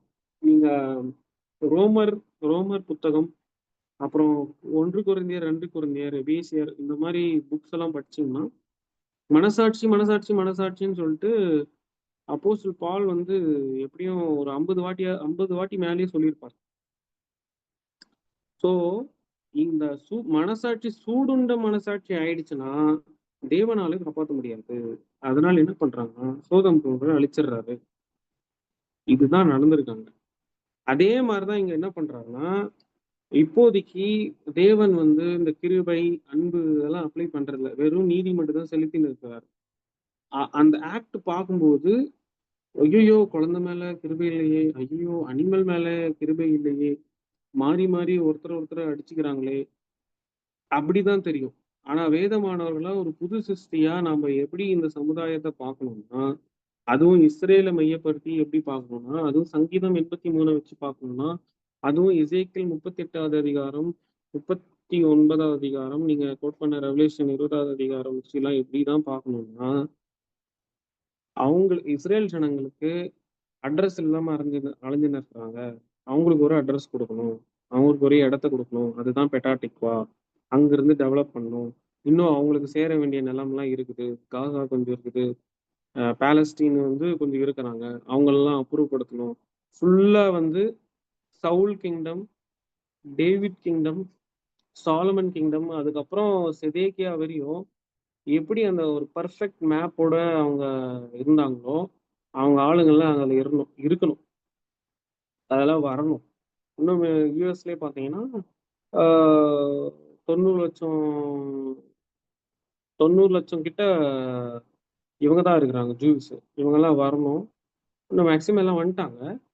ஸோ இந்த இஸ்ரேல் கண்ட்ரி ரெடியாக அப்போ பாலஸ்தீனியர்கள் வந்து கைண்டா சொன்னா போமாட்டாங்க. அதுக்கு சப்போர்ட்டா துருக்கி வருவாங்க. மற்ற நாடுகள்லாம் வருவாங்க. இஸ்ரேலு, மற்ற அரேப் நாடுகள்லாம் வருவாங்க. இஸ்ரேலுக்கு விரோதமா.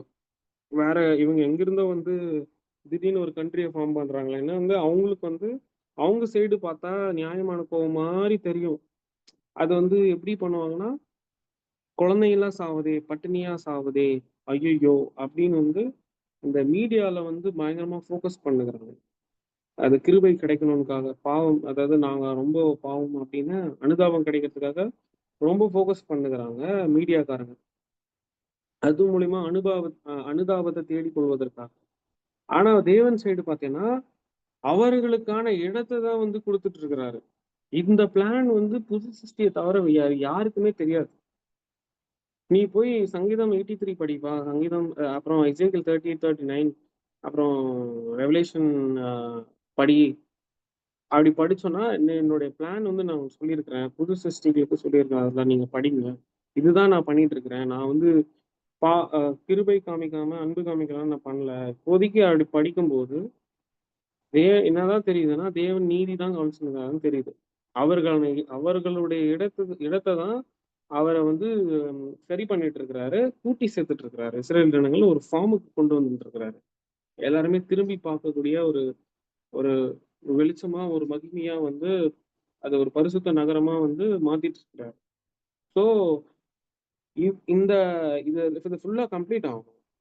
சங்கீதம் 83 கிளைமாக்ஸ்ல சாம்ஸ் 83 கிளைமாக்ஸ்ல எப்படி வரணும்னா, அவங்க செல்வ செழிப்பா மதில் இல்லாத பட்டணம், மதில் இல்லாம இருந்தாலுமே கூட அவங்க செல்வ செழிப்பா வாழ்ந்துட்டு இருப்பாங்க. அந்த கண்டிஷன்ல போணும். ஒரு தனி மனித வாழ்வாதாரமே வந்து ஆ ஆரோக்கியமா இருக்கும். அந்த லெவலுக்கு போணும். அது வந்து இன்னும் கிட்ட அத நோக்கி தான் போயின்னு இருக்கு. இப்படி பார்க்கும்போது ஈரானும், இஸ்ரேலும் மாறி மாறி அடிச்சுன்னு இருக்கிறாங்க. ஈரான் வந்து அ அவங்க ரொம்ப அதிகமா பேசுவாங்க. அது வந்து ரொம்ப வருஷமா அப்படிதான் பேசின்னு இருக்காங்க. பேசுறது மட்டும் தான் அவங்க. இப்ப அடி வாங்குற மாரி தான் தெரியும். மாறி மாறி அடி அடி குடுத்துன்னு இருக்கிற மாரி தான் தெரியும். ஆனா அப்படி கிடையாது. இஸ்ரேல்ல வந்து சக்சஸ நோக்கி தான் போயின்னு இருக்காங்க. ஆனா அப்படி போகும்போது சில நெறைய உயிரிழப்புகள், கோரமான, அனுதாபமான சில குழந்தைகள் வந்து சாவறது, பட்னியோட சாவறது அதெல்லாம் பார்க்க கஷ்டமா தான் இருக்கும். ஆனா தேவனுக்கும் கஷ்டமா தான் இருக்கும். ஆனா தேவன் வந்து என்ன பண்ணுவாங்கன்னா, இப்போ நீதி தான் காமிச்சுன்னு இருக்காரு. ஒட்டுமொத்தமா ஆ கிறிஸ்துவின் ராஜ்யத்துல தான் ஒட்டுமொத்தமா அவரு இவ்வளோ நாள் அடக்கி வச்சுட்டு இருந்த அன்ப வந்து அங்க ஃபுல்லா காமிச்சுருவாரு. இப்போ வந்து ஃபுல்லா நீதி தான். ஸோ இந்த இஸ்ரேல் ஜனம் வந்து கம்ப்ளீட் ஆகணும். அப்போ அவங்க மதில் இல்லாம ஒரு ஆ செல்வ செழிப்பா வாழ்ந்துட்டு இருக்கும்போது, அப்போ வந்து கோகு, மாகோகு வந்துருவாங்க. அட்டாக் பண்ணுவாங்க. அங்க ஸ்திரீகள் அவமானப்படுவாங்க. பாதி பேர் அறுப்புண்டு போவாங்க. இது ஏன்னா, அதுல கூட சில கருத்துக்கள்லாம் வந்து வெளிய வந்துச்சு. அது எந்த மாரி ஜனங்களா இருப்பாங்கன்னா, இந்த செக்குலர் மைண்ட்ன்னு சொல்லுவாங்க. ஸ்பிரிச்சுவலா யோசிக்காம எல்லாம் மாம்சமா யோசிச்சுன்னு பிசினஸ் மைண்டு, இந்த பூமிக்குரிய விஷயங்களையே அதிகமா நாட்டம் வச்சுட்டு, கொஞ்சம் கூட ரிலிஜியஸா வாழாம மாம்சமா வாழ்ந்துட்டு அப்படி இருக்கிறாங்கல்ல, அவங்க தான். அவங்க தான் வந்து பயங்கரமான முக்கியமான பொறுப்புகள்ல இப்ப இருக்கிறாங்க. ரிலிஜியஸா அந்த அளவுக்குலாம் இருக்க மாட்டாங்க. பிசினஸ், அரசியலு இந்த மாரி இருப்பாங்க. இந்த மீதியானவர்கள் யாருன்னா, இந்த ஹோலி ரெமனன்ட் கிளாஸ், தேவனுடைய பிள்ளைகள். அவங்க வந்து அந்த மகா உத்தரவத்துல காக்கப்படுவாங்க. அந்த டைம்ல தான் வந்து பயங்கரமான ஒரு வேலை நடக்குது. முற்பிதாக்கள் வருவாங்க. நாம முன்னாடி அ ஒரு ஒரு மங்கலான சத்தியம் முன்னாடி நம்ம எப்படி கேட்டுட்டு இருந்தோம்னா, இந்த மாரி கேட்டுட்டு இருந்திருப்போம். எப்படின்னா, உலக ஜனங்கள் எல்லாருமே செத்துருவாங்களாமா. அதுக்கப்புறம் தான் வந்து ஆ எது கிங்டம் ஸ்டார்ட் ஆகுமா அப்படின்லாம் சொல்லுவாங்க. அப்படிலாம் கிடையாது. லூக்ல எல்லாம் ரெஃபரன்ஸ் இருக்குது. ஸோ அத்திமரம் துளிர் விடணும். அவங்க டெவலப் ஆகணும். அப்புறம் வந்து டெவலப் ஆயிட்ட பின்னாடி கோகுமாக போகும். இது வந்து புது சிருஷ்டிக்கும் நமக்கு சம்மந்தமே கிடையாது. அது ஒரு இண்டிகேஷன் தான். சர்ச் கிளாஸ் வந்து என்னதான் பண்ணுவாங்கன்னா, ஒரு அனுதாபம் தான் இருக்கும். அவ்வளோதான். ஜெபம் பண்ணுவாங்க. அவங்க தனிப்பட்ட வாழ்க்கையில வந்து கிறிஸ்டியன்ஸ் சாயல வெளிப்படுத்துவாங்க. அதுக்கப்புறம் தான் என்ன ஆகும்னா, இந்த சர்ச் கிளாஸ் கம்ப்ளீட் ஆயிட்ட பின்னாடி, மகா உபத்திரம் ஸ்டார்ட் ஆயிடும். எல்லாம் வந்து பயங்கர ஃபைட் போயிட்டு இருக்கும். அந்த டைம்ல இவங்க முற்பிதாக்கள்லாம் வந்துருவாங்க. அதுக்கு முன்னாடி லார்ட்ஸ் கிரேட் ஆர்மி. இங்க வந்துட்டு உலக ஜனங்கள் வந்து ரொம்ப பீதியில பயத்துல தான் இருப்பாங்க. அப்போ இவங்க இந்த மாரி ஒரு குரூப் போயிருக்குன்றது அப்புறம் போக வெளிய வரும். இவங்க வந்து அதுக்கப்புறம் வந்து ஆ சர்ச்க்கு கிரேட் கம்பெனி கிளாஸும் வந்து தைரியப்படுத்திட்டு போயிடுவாங்க. ஏன்னா, இவங்களும் சாட்சி பகருவாங்க. தேவனுடைய சத்தியத்த சொல்லுவாங்க. அந்த மகா உத்தர காலப்பகுதியில சும்மாலாம் இருக்க மாட்டாங்க. இவங்களுக்கு நெறைய வேலை இருக்குது. இவங்க தேவனுடைய சாட்சிய வந்து சொல்லும்போது, அப்போ இன்னும் நெறைய ரிவீல் ஆகும். அப்போ பயப்படாதீங்க. எங்க தேவனுடைய ராஜ்யம் ஸ்டார்ட் ஆக போகுதுன்றது, ஆ சாட்சியா சொல்லிட்டு, சாட்சியா வாழ்ந்துட்டு போயிடுவாங்க. அது ஒரு ப்ரூஃப். அப்பதான் என்ன ஆகும்னா, ஆ இல்ல அப்பதான் இஸ்ரேல நோக்கி போவாங்க. இஸ்ரேல நோக்கி போவாங்க. அப்போ அப்போ அங்க தான் வந்து நமக்கு ரட்சிப்பு கிடைக்கும். அங்க இருந்தா அங்க அதுலருந்து வர்ற சத்தியம். அங்கருந்து அவங்க கிட்ட இருந்து வர்ற லீடிங்ஸ், வழிநடத்தல். அங்க போவாங்க. இந்த பிளெஸ்ஸிங்க யாரு ஏற்றுக்கொள்ளாதவங்களோ, அந்த தேசத்துல மழை பெய்யாது. அப்படி வசனம் இருக்குது. ஸோ இதுதான். புது சிருஷ்டிக்கும் இதுக்கும் எப்படிதான் ரிலேட் பண்ணி பார்க்கணும்னா, இது ஒரு இண்டிகேஷனா தான் பார்த்துக்கணும். கோகு மாதம் ஸ்டார்ட் ஆயிடுச்சுன்னா, ஐய்யய்யோ! நம்ப இன்னுமே இங்க இருக்கிறோம்னா, கண்டிப்பா நாம வந்து திரள் கூட்டமா இருக்கலாம். திரள் கூட்டம் தான். அதுக்கு முன்னாடி அவங்க போயிட்டோம்னா, சர்ச் கிளாஸ். ஸோ இதுல ஒரு இண்டிகேஷன் தான். இஸ்ரேல்ன்றது ஒரு ஒரு டைம் கிளாக் தான் அது. ஸோ இன்னும் வந்து ஒரு ஒரு ஆசீர்வாதமான சூழ்நிலைக்கு தான் போயின்னு இருக்குது. ஸோ இப்படி வேதமானவர்களா புது சிருஷ்டிய எப்படி பார்க்கணும்னா, தேவன் அவர்களுக்கான இடத்தை ஆயத்தம் பண்ணிட்டு இருக்கிறாரு. இப்போதைக்கு தேவன் நீதி காமிக்கிறாரு, அன்பு காமிக்கல அப்படின்னு தான் நம்ம புரிஞ்சுக்கணும். எல்லாமே ஆ அங்க பீசபிள் கிங்டம் சமாதான ராஜ்யத்துல காமிச்சுக்கலாம் அப்படின்றது தான் ஆ தேவனுடைய திட்டம், சத்தியம். இப்போ வந்து தேவன பத்தி தப்பா பேசுவாங்க, கடவுள பத்தி தப்பா பேசுவாங்க, கடவுள் நம்பிக்கை இல்லாம போகும். ஆ அவர்களுக்கான உரிமைகள வந்து போராடுவாங்க. இப்போ ஈரான் பண்றது அவங்க சைடு கரெக்ட்டானா கரெக்ட். அவங்க சைடு கரெக்ட். ஆனா தேவனுடைய திட்டத்தின்படி இஸ்ரேல் பண்றது தான் ரைட். இதுல கண்டிப்பா வந்து உயிர் போகும் தான்.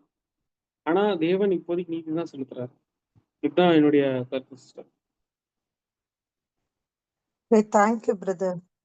இன்னும் கூட இத நம்ம நிறைய படிக்கலாம். நிறைய விஷயங்களை நம்ம தெரிஞ்சுக்கலாம் பிரதர். எப்படின்னா சில நீங்க சொன்னீங்கல்ல இப்போ ஒரு நிமிஷம் ஒரு எக்ஸாம்பிள் நான் வந்து சொல்லிடுறேன். இப்போ அந்த அந்த சிறு குழந்தைகள் வாயில்லா பூச்சி அதெல்லாம் அவங்க சாவறது வந்து பார்க்கும்போது சில பிக்சர்லாம் நானும் பார்த்துருக்கேன். ரொம்ப பாவமா இருக்கும்.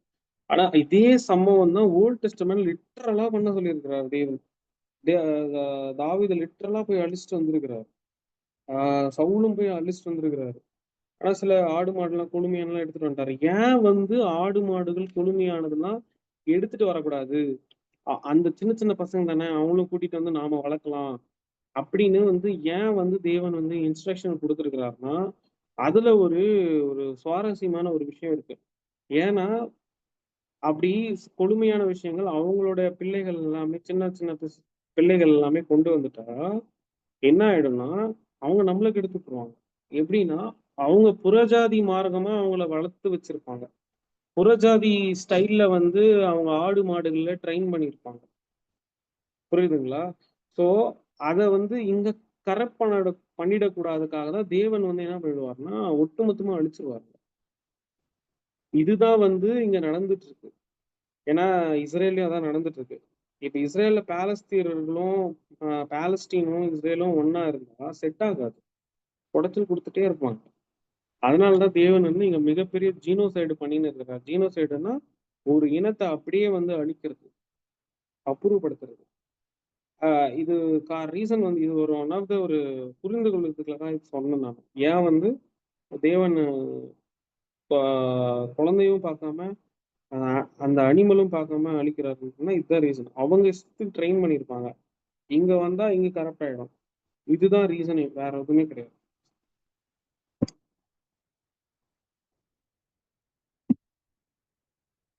தாவீது கூட வந்து தாவீது வந்து சில டைம் என்ன பண்ணியிருப்பாருன்னா, அங்க அந்த கண்ட்ரி அழிக்க போம்போது, அங்க இருக்கிற மனைவி வந்து கூட்டிட்டு வந்துருவாரு. இவரு மனைவி ஆக்கிப்பாரு. டோட்டலா ஒரு 5 மனைவி இருக்கும். நெறைய மறுமனையாட்டிகளும் இருக்கும். இப்படி பண்ணியிருக்காரு. தேவன் அத அனுமதிச்சிருக்காங்க. ஸோ அவ்வளோதான். இதுதான் கருத்து சிஸ்டர். இப்போதைக்கு வந்து நம்ப நீதி தான் எடுத்துக்கலாம். வேற ஆ. வழி இல்ல. Okay brother. இந்த இஸ்ரேல் ம். ப்ராஃபஸின்னு சொல்லிட்டு பிரதர்ஸ்ங்க நடத்துனாங்க. அத நான் ம். கேட்டேன். அதுல வந்து எப்படி சொல்லியிருப்பாங்கன்னா, ஃபர்ஸ்ட்டு வந்து அ நல்ல ஜனங்களெல்லாம் வந்துருவாங்க. திருப்பி வேட்டைக்காரர் ஹிட்லர் வந்து அவங்க அந்த ஜனங்களெல்லாம் சிதறடிப்பாரு. அவங்க எல்லாம் அடிச்சு கொன்னு எல்லாரும் அ போயிடுவாங்க. அ அப்புறமேட்டுக்கு திரும்பவும் தேவன் எல்லாரையும் கூட்டி சேர்த்திருக்கிறாரு அப்படின்னு சொல்லிட்டு அந்த இதெல்லாம் பார்த்தோம் பிரதர். இப்ப அதுலலாம் நெறைய விஷயங்கள் நான் புரிஞ்சுகிட்டேன். இஸ்ரேல் ப்ராஃபஸி குறித்த விஷயங்கள். அது ஆனா நீங்க சொல்றது வந்து திரும்பவும் சங்கீதம் 83 தான் நீங்க சொல்றது. அதுதான் கேட்டிருக்கீங்க. ஆ ம். ஓகே. சொல்லுங்க, சொல்லுங்க. சரிங்க. Okay, okay. Okay brother. இப்ப ம். வந்து திரும்பவும் வந்து அ அந்த பகுதிகளுக்காக இப்ப சண்டை போடுறாங்கன்னு கரெக்ட்டா சொல்லியிருக்கிறீங்க. இப்ப இப்ப இதுக்கப்புறமேட்டுக்கு வந்து இ தேவன் யாருன்னு உலக ஜனங்கள்லாம் தெரிஞ்சுக்கிறதுக்காக இந்த லாஸ்ட் ஃபைட் நடக்கும். அப்படிதானங்களா பிரதர்? ஆமா சிஸ்டர். ஆ தேவனுடைய நாமம் சரி. மகிமைப்படும் இதன் மூலமாக. ம். சரி, சரி. சரி பிரதர். இதுதான். Okay. Thank you brother. Thank you. Okay. சரி. ஓகே. நம்ம நெக்ஸ்ட் பேராகிராஃப் படிச்சுட்டு நம்ம இதோட முடிச்சுக்கலாம். ம். மேக்ஸிமம் இதுல கவர் ஆயிடுச்சு. ஸோ மத்தியஸ்தன் மூலமாக நாம இந்த 1000 வருட ஆட்சி வந்து ரன் ஆகும். ஸோ இதுல வந்து யார் கீழ்ப்படியாதவங்களோ அவங்க ஜனத்தில் இராதபடி அறுப்புண்டு போயிடுவாங்க. இதுதான். ஸோ நான் தனியா இருந்துக்கிறேன். அதெல்லாம் செட் ஆகாது. அப்படின்னு அந்த மாதிரி ஐடில் மைண்டா இருக்கிறவங்கலாம் வந்து அறுப்புண்டு போயிடுவாங்க. அப்படின்னு பார்க்குறோம். அடுத்து 1000 வருட அரசாட்சி காலத்தில் இந்த லைன்ல தான் நம்ம படிக்கணும். படிச்சுட்டு இந்த கருத்தோட நம்ம முடிச்சுக்கலாம். நெக்ஸ்ட் கிளாஸ் பார்க்கலாம். ம். படிக்க ஸ்டார்ட் பண்ணுங்க. 1000 வருட அரசாட்சி காலத்தில் ஒப்புரவாகுதலின் நோக்கத்திற்காக தேவன் ஏற்பாடு செய்து வைத்திருந்த திட்டம் முழுமையாய் நிறைவேறி முடிவடையும் போது அது 1000 வருட அரசாட்சியின் முடிவு காலமாய் இருக்கும். அப்போது பாவிகளும் கலகக்காரர்களும் இல்லாமல் போவதால் இயேசு கிறிஸ்துவுக்கு அந்த மத்தியஸ்தம் செய்யும் பணியும் இல்லாமல் இருக்கும். வேண்டுமென்றே பாவிகளாக ஜீவித்தவர்கள் சங்கரிக்கப்படுவார்கள். தேவனோடு இசைந்திருக்க விரும்புகிறவர்கள் எல்லாம் பூரணமடைந்திருப்பார்கள். அப்போது நமது கர்த்தருடைய தீர்க்க தரிசனமாகிய அவர்களுடைய கண்ணீர் யாவையும் தேவன் துடைப்பார். இனி மரணமும் இல்லை, துக்கமும் இல்லை, அலறுதலும் இல்லை, வருத்தமும் இல்லை. முந்தினவைகள் முந்தின நிலைமைகள் ஒழிந்து போயின என்று விளம்பினது என்பதும் நிறைவேறும். வெளிப்படுத்தின விசேஷம் 21:4, சங்கீதம் 67:1. இந்த ஓகே. இதுல என்ன சொல்லப்பட்டிருக்கு? இந்த பேராகிராஃப் என்ன சொல்றாங்கன்னா 1000 இயர்ஸ்க்குன்னு வந்து தேவன் இந்த 1000 இயர்ஸ்ல இந்த திட்டம் நடக்கும் அப்படின்னு சொல்லிட்டு வச்சிருப்பாரு. சோ அதாவது அந்த திட்டத்துல வந்து அஹ், சபை முடிவடைஞ்சு எல்லாமே சபை வந்து இந்த உலக ஜனங்களை வந்து தேவனோட நீதியை சொல்லி அந்த திட்டத்தை சொல்லி கூட்டிட்டு வரணும்ன்ற ஒரு பிளான் இருக்கும். சோ அந்த பிளான் முடியிறப்ப 1000 இயர்ஸும் வந்து முடியக்கூடிய காலமா இருக்கும் அப்படின்னு சொல்லி சொல்றாங்க. அந்த டைம்ல பாவிகள் கலகக்காரர்கள் அதாவது வேணும்னே பாவம் செய்யறவங்க வந்து இருக்க மாட்டாங்க. சோ அப்ப வந்து அந்த மத்தியஸ்த மீடியேட்டர் வேலையும் அது இருக்காது. ஏன்னா டைரக்டா வந்து பேசுற மாதிரி இருக்கும்னு சொல்றாங்க. இந்த விஷயம் கொஞ்சம் கன்ஃபியூஷனா இருக்குது, இது விளக்குங்க. அதுக்கப்புறம் வந்து சோ அந்த பாவிகள் ஆப்வியஸ்லா இல்லாதப்ப தேவன் அறிஞ்ச ஜனங்கள் ஃபுல்லா இருக்கிறப்ப அந்த இடத்துல வந்து முந்தி இருந்த அந்த நிலைமை மரணம் கண்ணீர் துக்கம் எந்த விஷயமும் வந்து இல்லாத சுச்சுவேஷன் ஆட்டோமேட்டிக்கா வந்துடும். ஸோ அந்த விஷயத்தை தான் அந்த பேராகிராஃப் சொல்றேன். Okay sir. இந்த வசனம் சங்கீதம் 67 அது படிங்க 1 முதல் 7.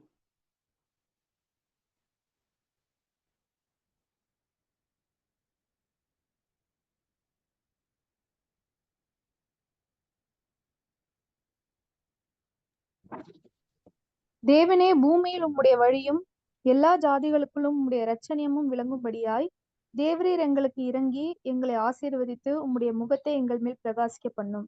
தேவனே ஜனங்கள் உம்மை துதிப்பார்களாக, சகல ஜனங்களும் உம்மை துதிப்பார்களாக. தேவரீர் ஜனங்களை நிதானமாய் நியாயம் தீர்த்து பூமியில் உள்ள ஜாதிகளை நடத்துவீர். ஆதலால் ஜாதிகள் சந்தோஷித்து எம்பிரத்தோட மகிழ கடவர்கள். தேவனே ஜனங்கள் உம்மை துதிப்பார்களாக, சகல ஜனங்களும் உம்மை துதிப்பார்களாக. பூமி தன் பலனை தரும். தேவனாகிய எங்கள் தேவனே எங்களை ஆசீர்வதிப்பார். தேவன் எங்களை ஆசீர்வதிப்பார். பூமி நிலைகள் எல்லாம் அவருக்கு பயந்திருக்கும். வெளிப்படுத்தல் 21.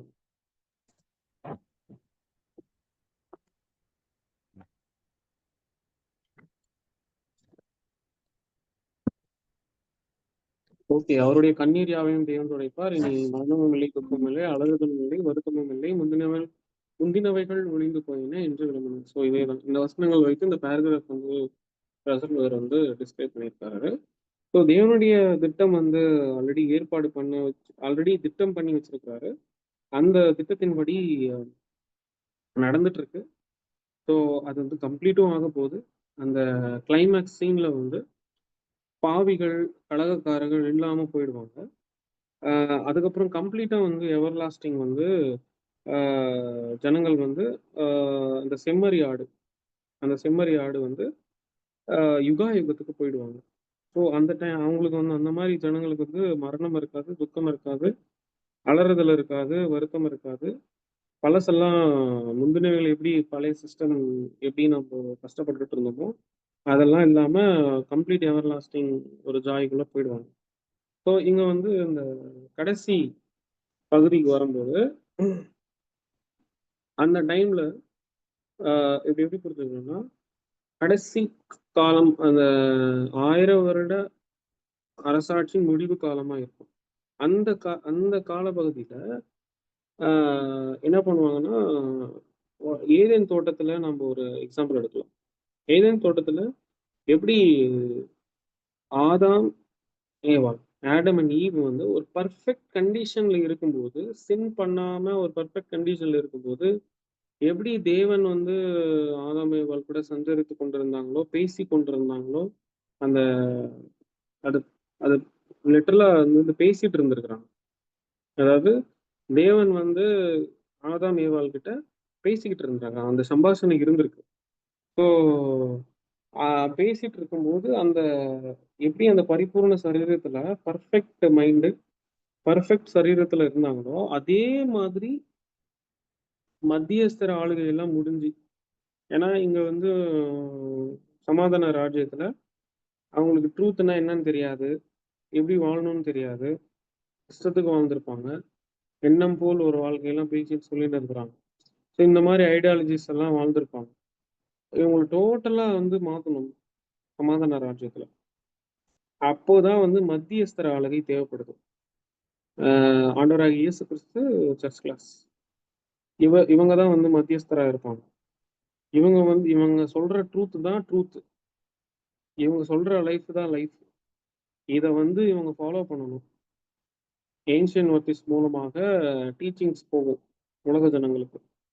ஃபுல் இன்ஸ்ட்ரக்ஷன் வந்து இயேசு கிறிஸ்து சபை இது. ஸோ இவங்க என்ன சொல்றாங்களோ அதுதான் ட்ரூத், அதுதான் லைஃப். இதை தான் நீங்க சொல்லணும்னா அதுதான் சொல்லுவாங்க. யாரு? முற்பிதாக்கள். இது வந்து அப்படியே டீச்சிங் ஸ்ப்ரெட் ஆகி மன ரீதியாகவும் சரி, உடல் ரீதியாகவும் சரி, ஒரு நல்ல நிலைமைக்கு அட்டைன் பண்ணி பிதாவுக்கு தேவன்கிட்ட ஒப்படைச்சிருவாரு. அந்த டைம்ல மத்தியஸ்தர்லாம் இருக்க மாட்டாங்க, சபையெல்லாம் இருக்க மாட்டாங்க. ஏன்னா இவங்க தான் பர்ஃபெக்ட் கண்டிஷன் ஆச்சு. ஸோ இதுதான் அங்க வந்து பாவிகள் இருக்க மாட்டாங்க, கலகக்காரர்கள் இருக்க மாட்டாங்க, யாருமே இருக்க மாட்டாங்க.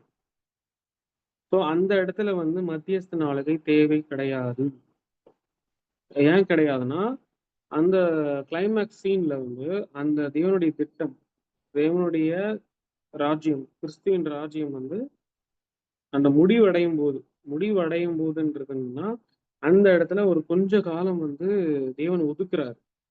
எப்படி ஏதேன் தோட்டத்துல ஆதாம் ஏவால பர்ஃபெக்ட் கண்டிஷனா மன ரீதியாகவும் சரி, உடல் ரீதியாகவும் சரி, தேவன்கிட்டயே டைரக்டா பேசுற மாதிரி, அதாவது பரலோகத்துக்கு போய் பேசிட்டு வந்த மாதிரிலாம் கிடையாது. இது எப்படி புரிஞ்சுக்கணும்னா, தேவன் பேசியிருக்கிறார், அவங்க கிட்ட சஞ்சரித்து கொண்டு இருந்திருக்கிறார், பேசிட்டு இருந்திருக்கிறார். ஆதாமே ஏவாலன்னு பேரிட்டு எல்லாம் பேசிட்டு இருந்திருக்கிறார். அந்த மாதிரி பர்ஃபெக்ட் கண்டிஷன்ல இப்ப எப்படி பேசிட்டு இருந்தாங்களோ அந்த மாதிரி ஒரு பர்ஃபெக்ட் கண்டிஷன்ல ஆண்டவராக இயேசு கிறிஸ்து வந்து என்ன பண்றாருன்னா, பிதாவாகிய தேவன்கிட்ட ஒப்படைச்சிடுறாரு. ஏதேன் தோட்டத்துல எப்படி பர்ஃபெக்ட் கண்டிஷனா இருந்தாங்களோ அதே மாதிரி கிளைமேக்ஸ் சீன்ல அந்த தேவனுடைய திட்டம் நிறைவேறதுக்கு முன்னாடி கொஞ்ச காலம், அதுதான் லிட்டில் சீசன், அங்க வந்து என்ன பண்றாங்கன்னா, தேவன் நினைச்ச மாதிரி இயேசு கிறிஸ்துவும் சபையும் பர்ஃபெக்ட் கண்டிஷன்ல உலக ஜனங்களை விட்டுடுறாங்க. இப்போ தேவன் அங்க என்ன பண்ணுவாருன்னா, எப்பவும் போல ஒரு பழைய ஸ்டைல் தான் ஃபாலோ பண்றாரு. அது என்ன ஸ்டைல்னா, ஏதேன் தோட்டத்துல எப்படி டெஸ்ட் பண்ணாரோ, பர்ஃபெக்ட் கண்டிஷனா இருக்கும்போது டெஸ்ட் பண்ணாரோ, அதே மாதிரி பழைய ஸ்டைல தான் திரும்ப எடுக்கிறார். அதே தான் திரும்பவும் டெஸ்ட் பண்றாரு. அது டெஸ்ட் என்னன்னா, பழம் சாப்பிடுறது அதெல்லாம் எதுவும் கிடையாது. இது டெஸ்ட் என்னன்னா, சாத்தானை அப்படியே ரிலீஸ் பண்ணி விட்டுறாரு. அப்போ யாரு வந்து மாட்டுறாங்களோ, அவங்க சாத்தான் பேச்சு கேட்டு யாரு போறாங்களோ அவங்க வந்து கம்ப்ளீட்டா கொண்டு போயிடுவாங்க செகண்ட் டெத். அந்த அப்போ அது வரைக்குமே வந்து மத்தியஸ்தர ஆலைகள்லாம் இருக்காது. கம்ப்ளீட்டா வந்து மன ரீதியாகவும் சரி, உடல் ரீதியாகவும் சரி, தேவன் கிட்ட ஒப்படைச்சிருவாங்க 2 பேருமே. ஆனா இவங்க 2 பேருக்குமே என்ன தெரியாதுன்னா, சாத்தான் வந்து ரிலீஸ் பண்ணும்போது, ஆ இவன் இப்படிலாம் ஏதோ ஒண்ணு வஞ்சிக்கப்படுற மாரி ஏதோ ஒண்ணு பண்ணுவான். அதுல நீங்க வஞ்சிக்கப்பட்டுருவீங்க. இ நீங்கல்லாம் செகண்ட் டெத் போயிடுவீங்க. இவங்க மட்டும் யுகாயுகத்துக்கு போயிடுவாங்க. அப்படி இல்ல ஒரு முன்னறிதலுக்குள்ள போயி இன்னார் இன்னாருன்னு தெரிஞ்சுக்கிட்டு அப்படின்லாம் சொல்லிட்டு இருக்க மாட்டாங்க. சர்ச் கிளாஸும் சரி, ஆ யாரு இயேசு கிறிஸ்துவும் சரி, பிதாவாகிய தேவன் இருந்தாலுமே சரி, அங்கெல்லாம் சொல்லிட்டு இருக்க மாட்டாங்க. இயேசு கிறிஸ்துவோடைய பொறுப்பு என்னன்னா, கிறிஸ்துவின் ராஜ்யத்துல அவர் நித்திய பிதாவா இருப்பாரு. ராஜாதி ராஜாவா இருப்பாரு. அவரோட வேலை என்னன்னா, பிதாவாகிய தேவன்கிட்ட ஒப்புரவாகணும். அந்த வேலையை பண்ணி முடிச்சிடுறாரு. பர்ஃபெக்ட் கண்டிஷன்ல பண்ணி முடிச்சிடுறாரு. சோ தட் அப்போ வந்து மத்தியஸ்தர் ஆளுகை தேவைப்படாது. ஏன்னா பர்ஃபெக்ட். அப்போ தேவன் என்ன பண்ணுவாரு?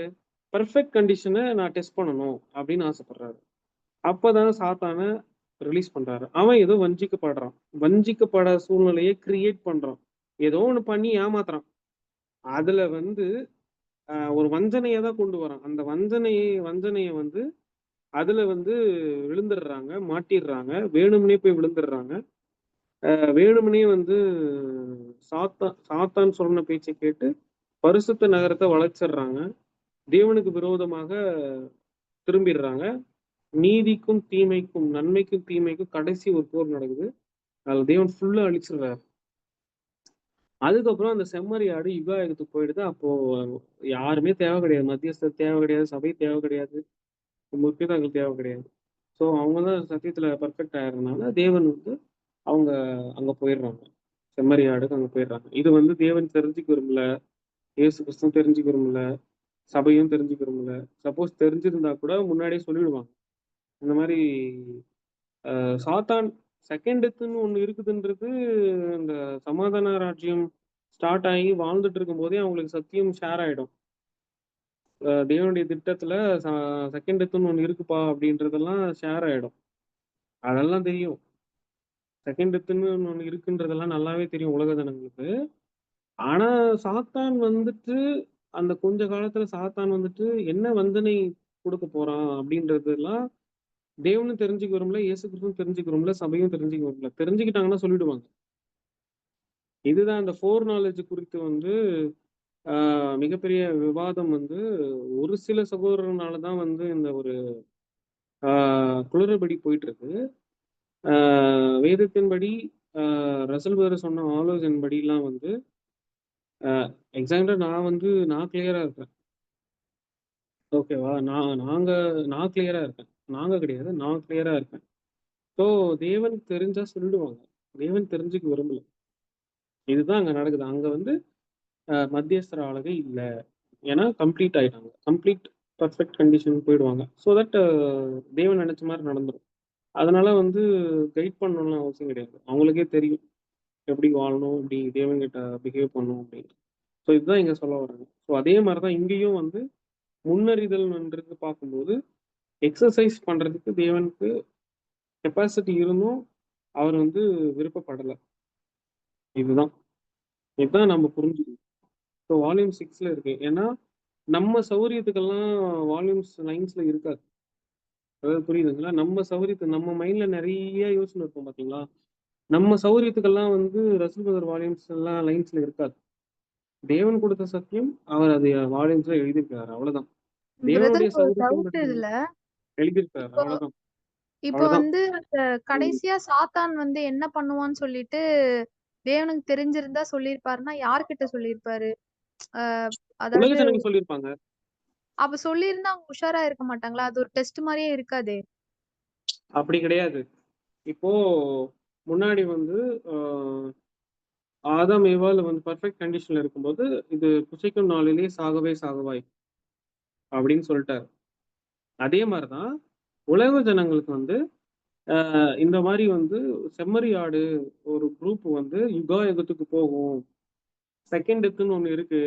இந்த கிறிஸ்துவின் 1000 வருட அரசாட்சியில முடிவு கால பகுதியில முடிவு காலம் அந்த கிளைமேக்ஸ் எண்டுல கொஞ்ச காலம் ஒண்ணு இருக்கு. அங்க சாத்தான் ரிலீஸ் ரிலீஸ் ஆயிடுவான்.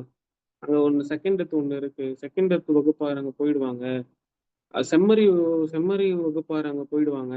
அப்படி இந்த இந்த சத்தியம் தான் ஷேர் ஆகுமே தவிர இது சத்தியம். இந்த சத்தியம் தான் ஷேர் ஆகுமே தவிர சாத்தான் ஒரு வஞ்சனையை கொடுப்பான். அந்த வஞ்சனையின் மூலமாக அணி அதாவது கடற்கரை மணல் அளவுக்கு வஞ்சிக்கப்படுவாங்க. செகண்ட் டெத் போவாங்க அப்படின்றது சத்தியம் ஷேர் ஆகுமே தவிர அந்த வஞ்சனை என்னன்றது தேவன் தெரிஞ்சுக்க விரும்பல. அது தெரிஞ்சிருந்தாலுமே கூட தேவன் சொல்லியிருப்பாங்க. ஆனா அது தெரிஞ்சுக்க விரும்பல. இங்க வந்து எப்படி வந்து புசிக்கும் நாளிலே சாகவே சாகவாயின்னு தேவன் சொல்லிட்டு சைலண்ட் ஆயிட்டாரு. ஆனா உடனே சாவல. நீ எப்படி சாவ?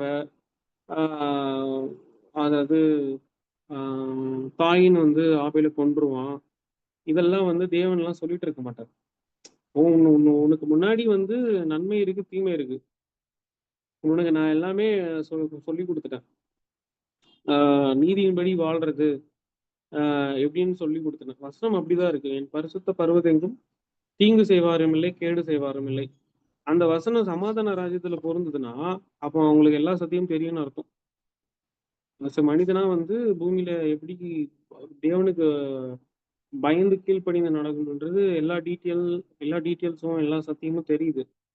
தெரிஞ்சும் போய் வந்து அந்த மாற்றுறது வந்து அவங்களுடைய திமிர்த்தனம் தானே அது. அப்போ தேவன் சைடு தப்பு சொல்ல முடியாதுல்ல. தேவன் தானே சொல்றாங்க. இதுதான் நம்ம புரிஞ்சுக்கணும். வேற ஒன்றும்.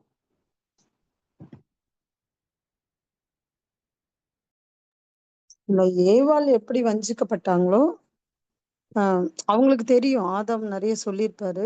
இன்னொன்னு 2 பேருமே தேவனுடைய சத்தத்த கேட்டிருந்திருப்பாங்க. அத இது பண்ணியிருப்பாங்க. ஆனாலும் அவங்க கீழ்ப்படியாம போய் ஏதோ ஒரு வஞ்சகத்துக்குள்ள போனாங்க. அதே போல தான் அந்த கடைசி யுகங்கள் அந்த சாத்தான கட்டவிழ்க்கும் அவரும் அதே வேலைய பண்றான் போல இருக்கு திரும்பவும்.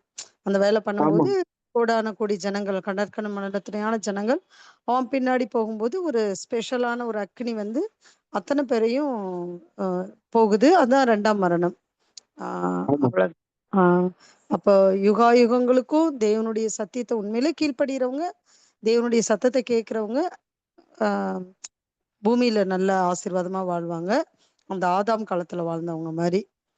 எப்படி ஆமா. நல்ல தண்ணி, நீரோடை, நல்ல காற்று, நல்ல சூழ்நிலை எல்லாம் பழம்லாம் நல்லா சாப்பிட்டுட்டு, அப்போது ஓநாய் ஆட்டுக்குட்டியோட தங்கும், புலி வெள்ளாட்டுக்குட்டியோட தங்கும்.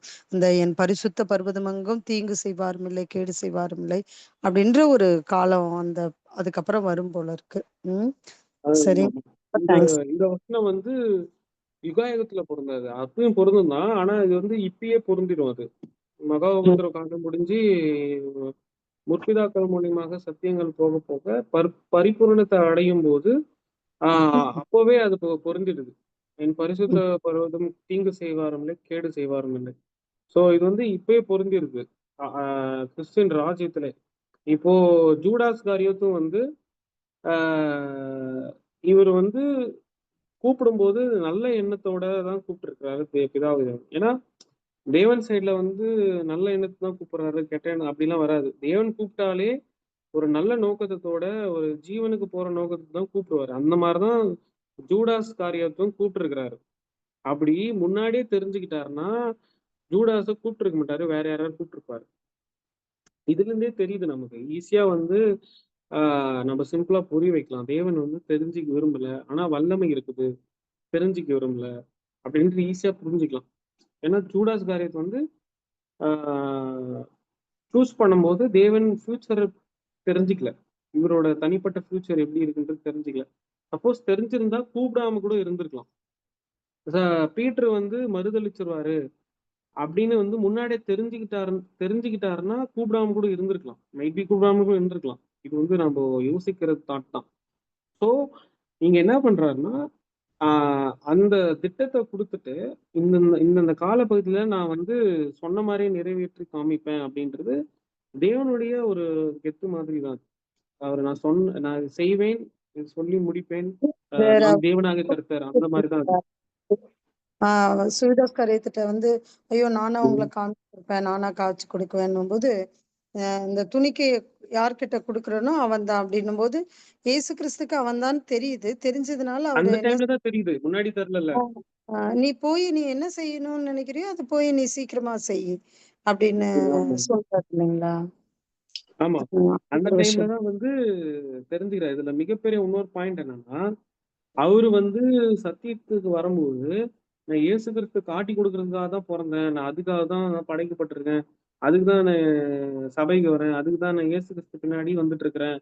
அந்த சிந்தனையெல்லாம் அவர் வந்ததே கிடையாது. அவர் வந்தது வந்த ஆரம்பத்துல வந்த நோக்கம் வந்து பரிசுத்தமா தான் இருந்திருக்கு. ஆண்டவர் அது வந்து இயேசு கிறிஸ்து வந்து பிரேயர் பண்ணிட்டு தான் வந்து சூஸ் பண்றாரு. நைட் ஃபுல்லா பிரேயர் பண்ணிட்டு காலைல வந்து ஒரு ஒரு சிஷ்யர்களா வந்து ஆயத்தப்படுத்துறாரு. பிரேயர் பண்ணிட்டு தான் வந்து கூப்பிடுறாரே தவிர பிரேயர் பண்ணாமலாம் சீசர்களை அழைக்கல. இதுல இருந்து என்ன தெரியுதுன்னா அவர் வரும்போது ஒழுங்கா தான் வந்திருக்கிறாரு. ஜூடாஸ் போக போக கரப்ட் ஆனது ஜூடாஸ் தப்பு, தேவன் தப்பு கிடையாது. போக போக போக சாத்தான் வந்து மாம்சத்தின் ஆவியை ஏவி விட்டுருப்பான். அவனே கூட வந்திருப்பான். ஒரு வஞ்சகத்தின் மூலியமா தள்ளப்பட்டிருக்கிறாரு. வஞ்சனையில விழுந்திருக்கிறாரு. அவ்வளவுதான். ரொம்ப காம்ப்ளிகேட் பண்ணக்கூடாது. சாத்தான் வந்து வஞ்சனையில விழ வச்சுட்டான். அந்த டிராப்ல இவன் விழுந்துட்டான். அதே சீன் தான் ஏதேன் தோட்டத்துல நடந்திருக்கு. ஒரு வஞ்சனைய வந்து பொய் சொல்றான். இந்த மாதிரி தேவன் போல ஆயிடுவேன் அப்படின்னு. ஒரு வஞ்சனைய விடுகிறான். பொய் சொல்றான். டிராப்ல ஏவாள் விழுது. ஒரு வஞ்சனைய குடுக்குறான். அந்த டிராப்ல வந்து ச ஜூடாஸ் காரியத்துல விழுறான். ஒரு வஞ்சனைய குடுக்குறான். அந்த டிராப்ல வந்து அந்த வலையில கடற்கரை மணல் அளவுக்கு விழுந்து செத்துடுறாங்க. அப்போ இதுல இருந்து என்ன தெரியுதுன்னா, தேவனுடைய பிள்ளைகள் வந்து ஞானமா இருக்கணும், சத்தியத்துல ஞானமா இருக்கணும், விசுவாசத்துல ஸ்ட்ராங்கா இருக்கணும். இதுதான் தெரியுது. இதுக்கப்புறம் வஞ்சனைன்ற ஒரு கான்செப்ட் எடுத்துக்கிட்டா, ஏதேன் தோட்டத்துல வஞ்சனை, ஜூடாஸ் காரியத்து வந்து அதுலயும் வஞ்சனை, வஞ்சனையில விழுறாரு. வரும்போது வந்து தேவனுக்கு நான் காட்டி கொடுக்கணும், தேவனை வெறுப்பேற்றணும், தேவனை கோபப்படுத்தணும், இயேசு கிறிஸ்துவ வந்து வெறுப்பேற்றணும், இயேசு கிறிஸ்துவ கோபப்படுத்தணும், அந்த இன்டென்ட் எல்லாம் கிடையவே கிடையாது.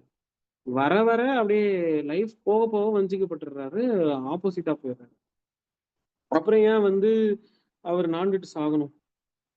ரசல் பிரதர் வந்து அவரோட ரைட்டிங்ஸ்ல என்ன சொல்றாருன்னா, அவரோட மனசாட்சியை தீர்மானிச்சிருச்சு, நான் வாழ தகுதியற்றவன் அப்படின்னு வந்து தீர்மானிச்சிருச்சான், டிக்ளேர் பண்ணிடுச்சான். அந்த மாதிரி ஜூடாஸ் காரியத்தோட மனசாட்சி வந்து நான் மனுஷனா வாழ்றதுக்கு வாழ தகுதியற்றவன். அப்போ மனசாட்சியே குற்றம் கண்டுபிடிச்சிருக்கு, குற்ற மனசாட்சி. ஸோ இங்க வஞ்சனை 3 இடத்துல வஞ்சனை, ஏதேன் தோட்டத்திலயும் வஞ்சனை, ஜூடாஸ்லயும் வஞ்சனை, சகோதரிக்கு அபிகல் கேட்ட கேள்விக்கூடும் ஆன்சர் என்னன்னா வஞ்சனை. இதுதான், இந்த வஞ்சனையில விழுறாங்க. இந்த வஞ்சனையில இல்லாம நாம ஞானமா இருக்கணும்ன்றதுதான் தேவனுடைய ஒரு ஆரம்பத்துல இருந்து சொல்லிட்டு இருக்கக்கூடிய கருத்து. தேவன் சைட்ல இருந்து கருத்து என்னன்னா, நீங்க ஞானமுள்ள பிள்ளைகளா இருக்கணும். ஞானம் தான் இங்க மெயின். ஞானம், அதுக்கப்புறம் கிரியை, அன்பிலும் விசுவாசத்துலயும் ஸ்ட்ராங்கா இருக்கணும். விசுவாசம் தான் அப்படி எல்லா ஏரியாவும் சுத்தி போனா வஞ்சனையில இல்லாம ஞானமா விசுவாசத்துல ஸ்ட்ராங்கா இருக்கணும்ன்றதான் வருது. யார் மேல விசுவாசம் வைக்கிறீங்க, யார் மேல விசுவாசம் வைக்கிற? நான் சொன்ன வசனத்தின் மூலமாகவா, இல்ல சாத்தான் சொல்ற அவனுடைய அசத்தியத்தின் மூலமாக? இது விசுவாசத்துல தான் வருது பாருங்க டெஸ்ட். அப்போ நீ வஞ்சனை விழுறனா நீ தேவன் மேல விசுவாசத்துல இல்ல, அப்படிதான் ப்ரூஃப் ஆகும். அப்போ ஏதேன் தோட்டத்துல தேவன் சொன்னதுல அவங்க விசுவாசம் வைக்கல, சாப்பிட்டுட்டாங்க, வஞ்சனையில விழுந்துட்டாங்க. இப்போ மெயினா வந்து விசுவாசத்துல தான் டெஸ்ட். அதுக்கு கீ வசனம் வந்து கீ கீ சம்பவம் எதுன்னா, ஒரு க்ளூ மாதிரி எதுன்னா, அது ஏதேன் தோட்டம், அப்புறம் ஜூடாஸ். இந்த 2 அடையாளம் தான் வந்து லிட்டில் சீசன். அது அது பொருந்தும், சரியா பொருந்தும். இதுதான் sister. Thank you brother. Okay sister, இந்த வால்யூம் டிஸ்கஷன் அப்புறம் நிறைய கேள்வி பதில்களாக நம்ம பேசணும், இன்ட்ராக்ஷன் பண்ணணும். நம்ம இறைவன் கீதத்தோட முடிச்சுக்கலாம்.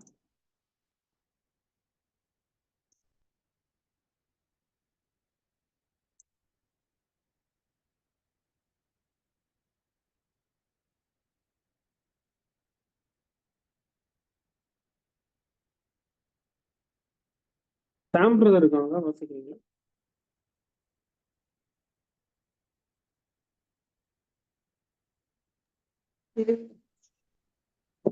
இரவின் இனிய கீதங்கள், ஜூன் 19. தீங்கு நாளிலே அவைகளை நீங்கள் எதிர்க்கவும் தேவனுடைய சர்வாயுத வர்க்கத்தையும் எடுத்துக்கொள்ளுங்கள். எபேசியர் 6:13. யுத்தத்திற்கு அல்லாமல் எவரும் கேடகம் பிடிக்க மாட்டார்கள். கேடகத்தை பிடிக்க வேண்டுமென்றால் யுத்தம் வரும் என்று எதிர்பார்க்கிறவர்களாக இருக்க வேண்டும். ஒருவன் சிலுவையின் போர் வீரனாக இருக்க வேண்டுமானால் அவனுக்கு இருக்க வேண்டிய விசேஷமான போர் ஆயுதம் ஆவியின் பட்டயம். இந்த ஆவியின் பட்டயத்தை உபயோகிக்கிறதிலிருந்து அவனுடைய பலமும் விசுவாசமும் ரூபகாரப்படும். சகோதரர்கள், ஒருவருக்கொருவர் மகா பரிசுத்தமான விசுவாசத்தின் மேல் உறுதிப்படுத்தி கொண்டு விசுவாசத்தின் நல்ல போராட்டத்தை போராடி சத்தியத்திற்கும் கர்த்தருக்கும் தங்களது விசுவாசத்தை காண்பிக்க வேண்டும். இப்பிரபஞ்சத்தின் இருண்ட வழிகளில் சிக்கி கொண்டவர்கள் புதிய சிருஷ்டியின் புதிய ஒழுங்குக்குள் வர தகுதியற்றவர்களாய் போய்விடுகிறார்கள். வர இருக்கின்ற மகிமையின் ராஜ்யத்தில் கிறிஸ்துவோடு கூட சுதந்திரமாக வர முடியாது. எனவே நாம் தள்ளுண்டு போகாமல் இருக்க ஆவியின் பட்டயத்தை எடுத்துக்கொண்டு விசுவாசத்துடனும் மன உறுதியோடும் நம்முடைய பலம் அல்ல, தேவ பலம் என்று ரூபகாரப்படுத்தும் வழியில் நிலைநிற்க ஜெபிப்போமாக. ஓகே. முடிவாக ஜெபம் சாராஸ் வந்து ஜெபம் பண்ண முடியாது கேட்டு.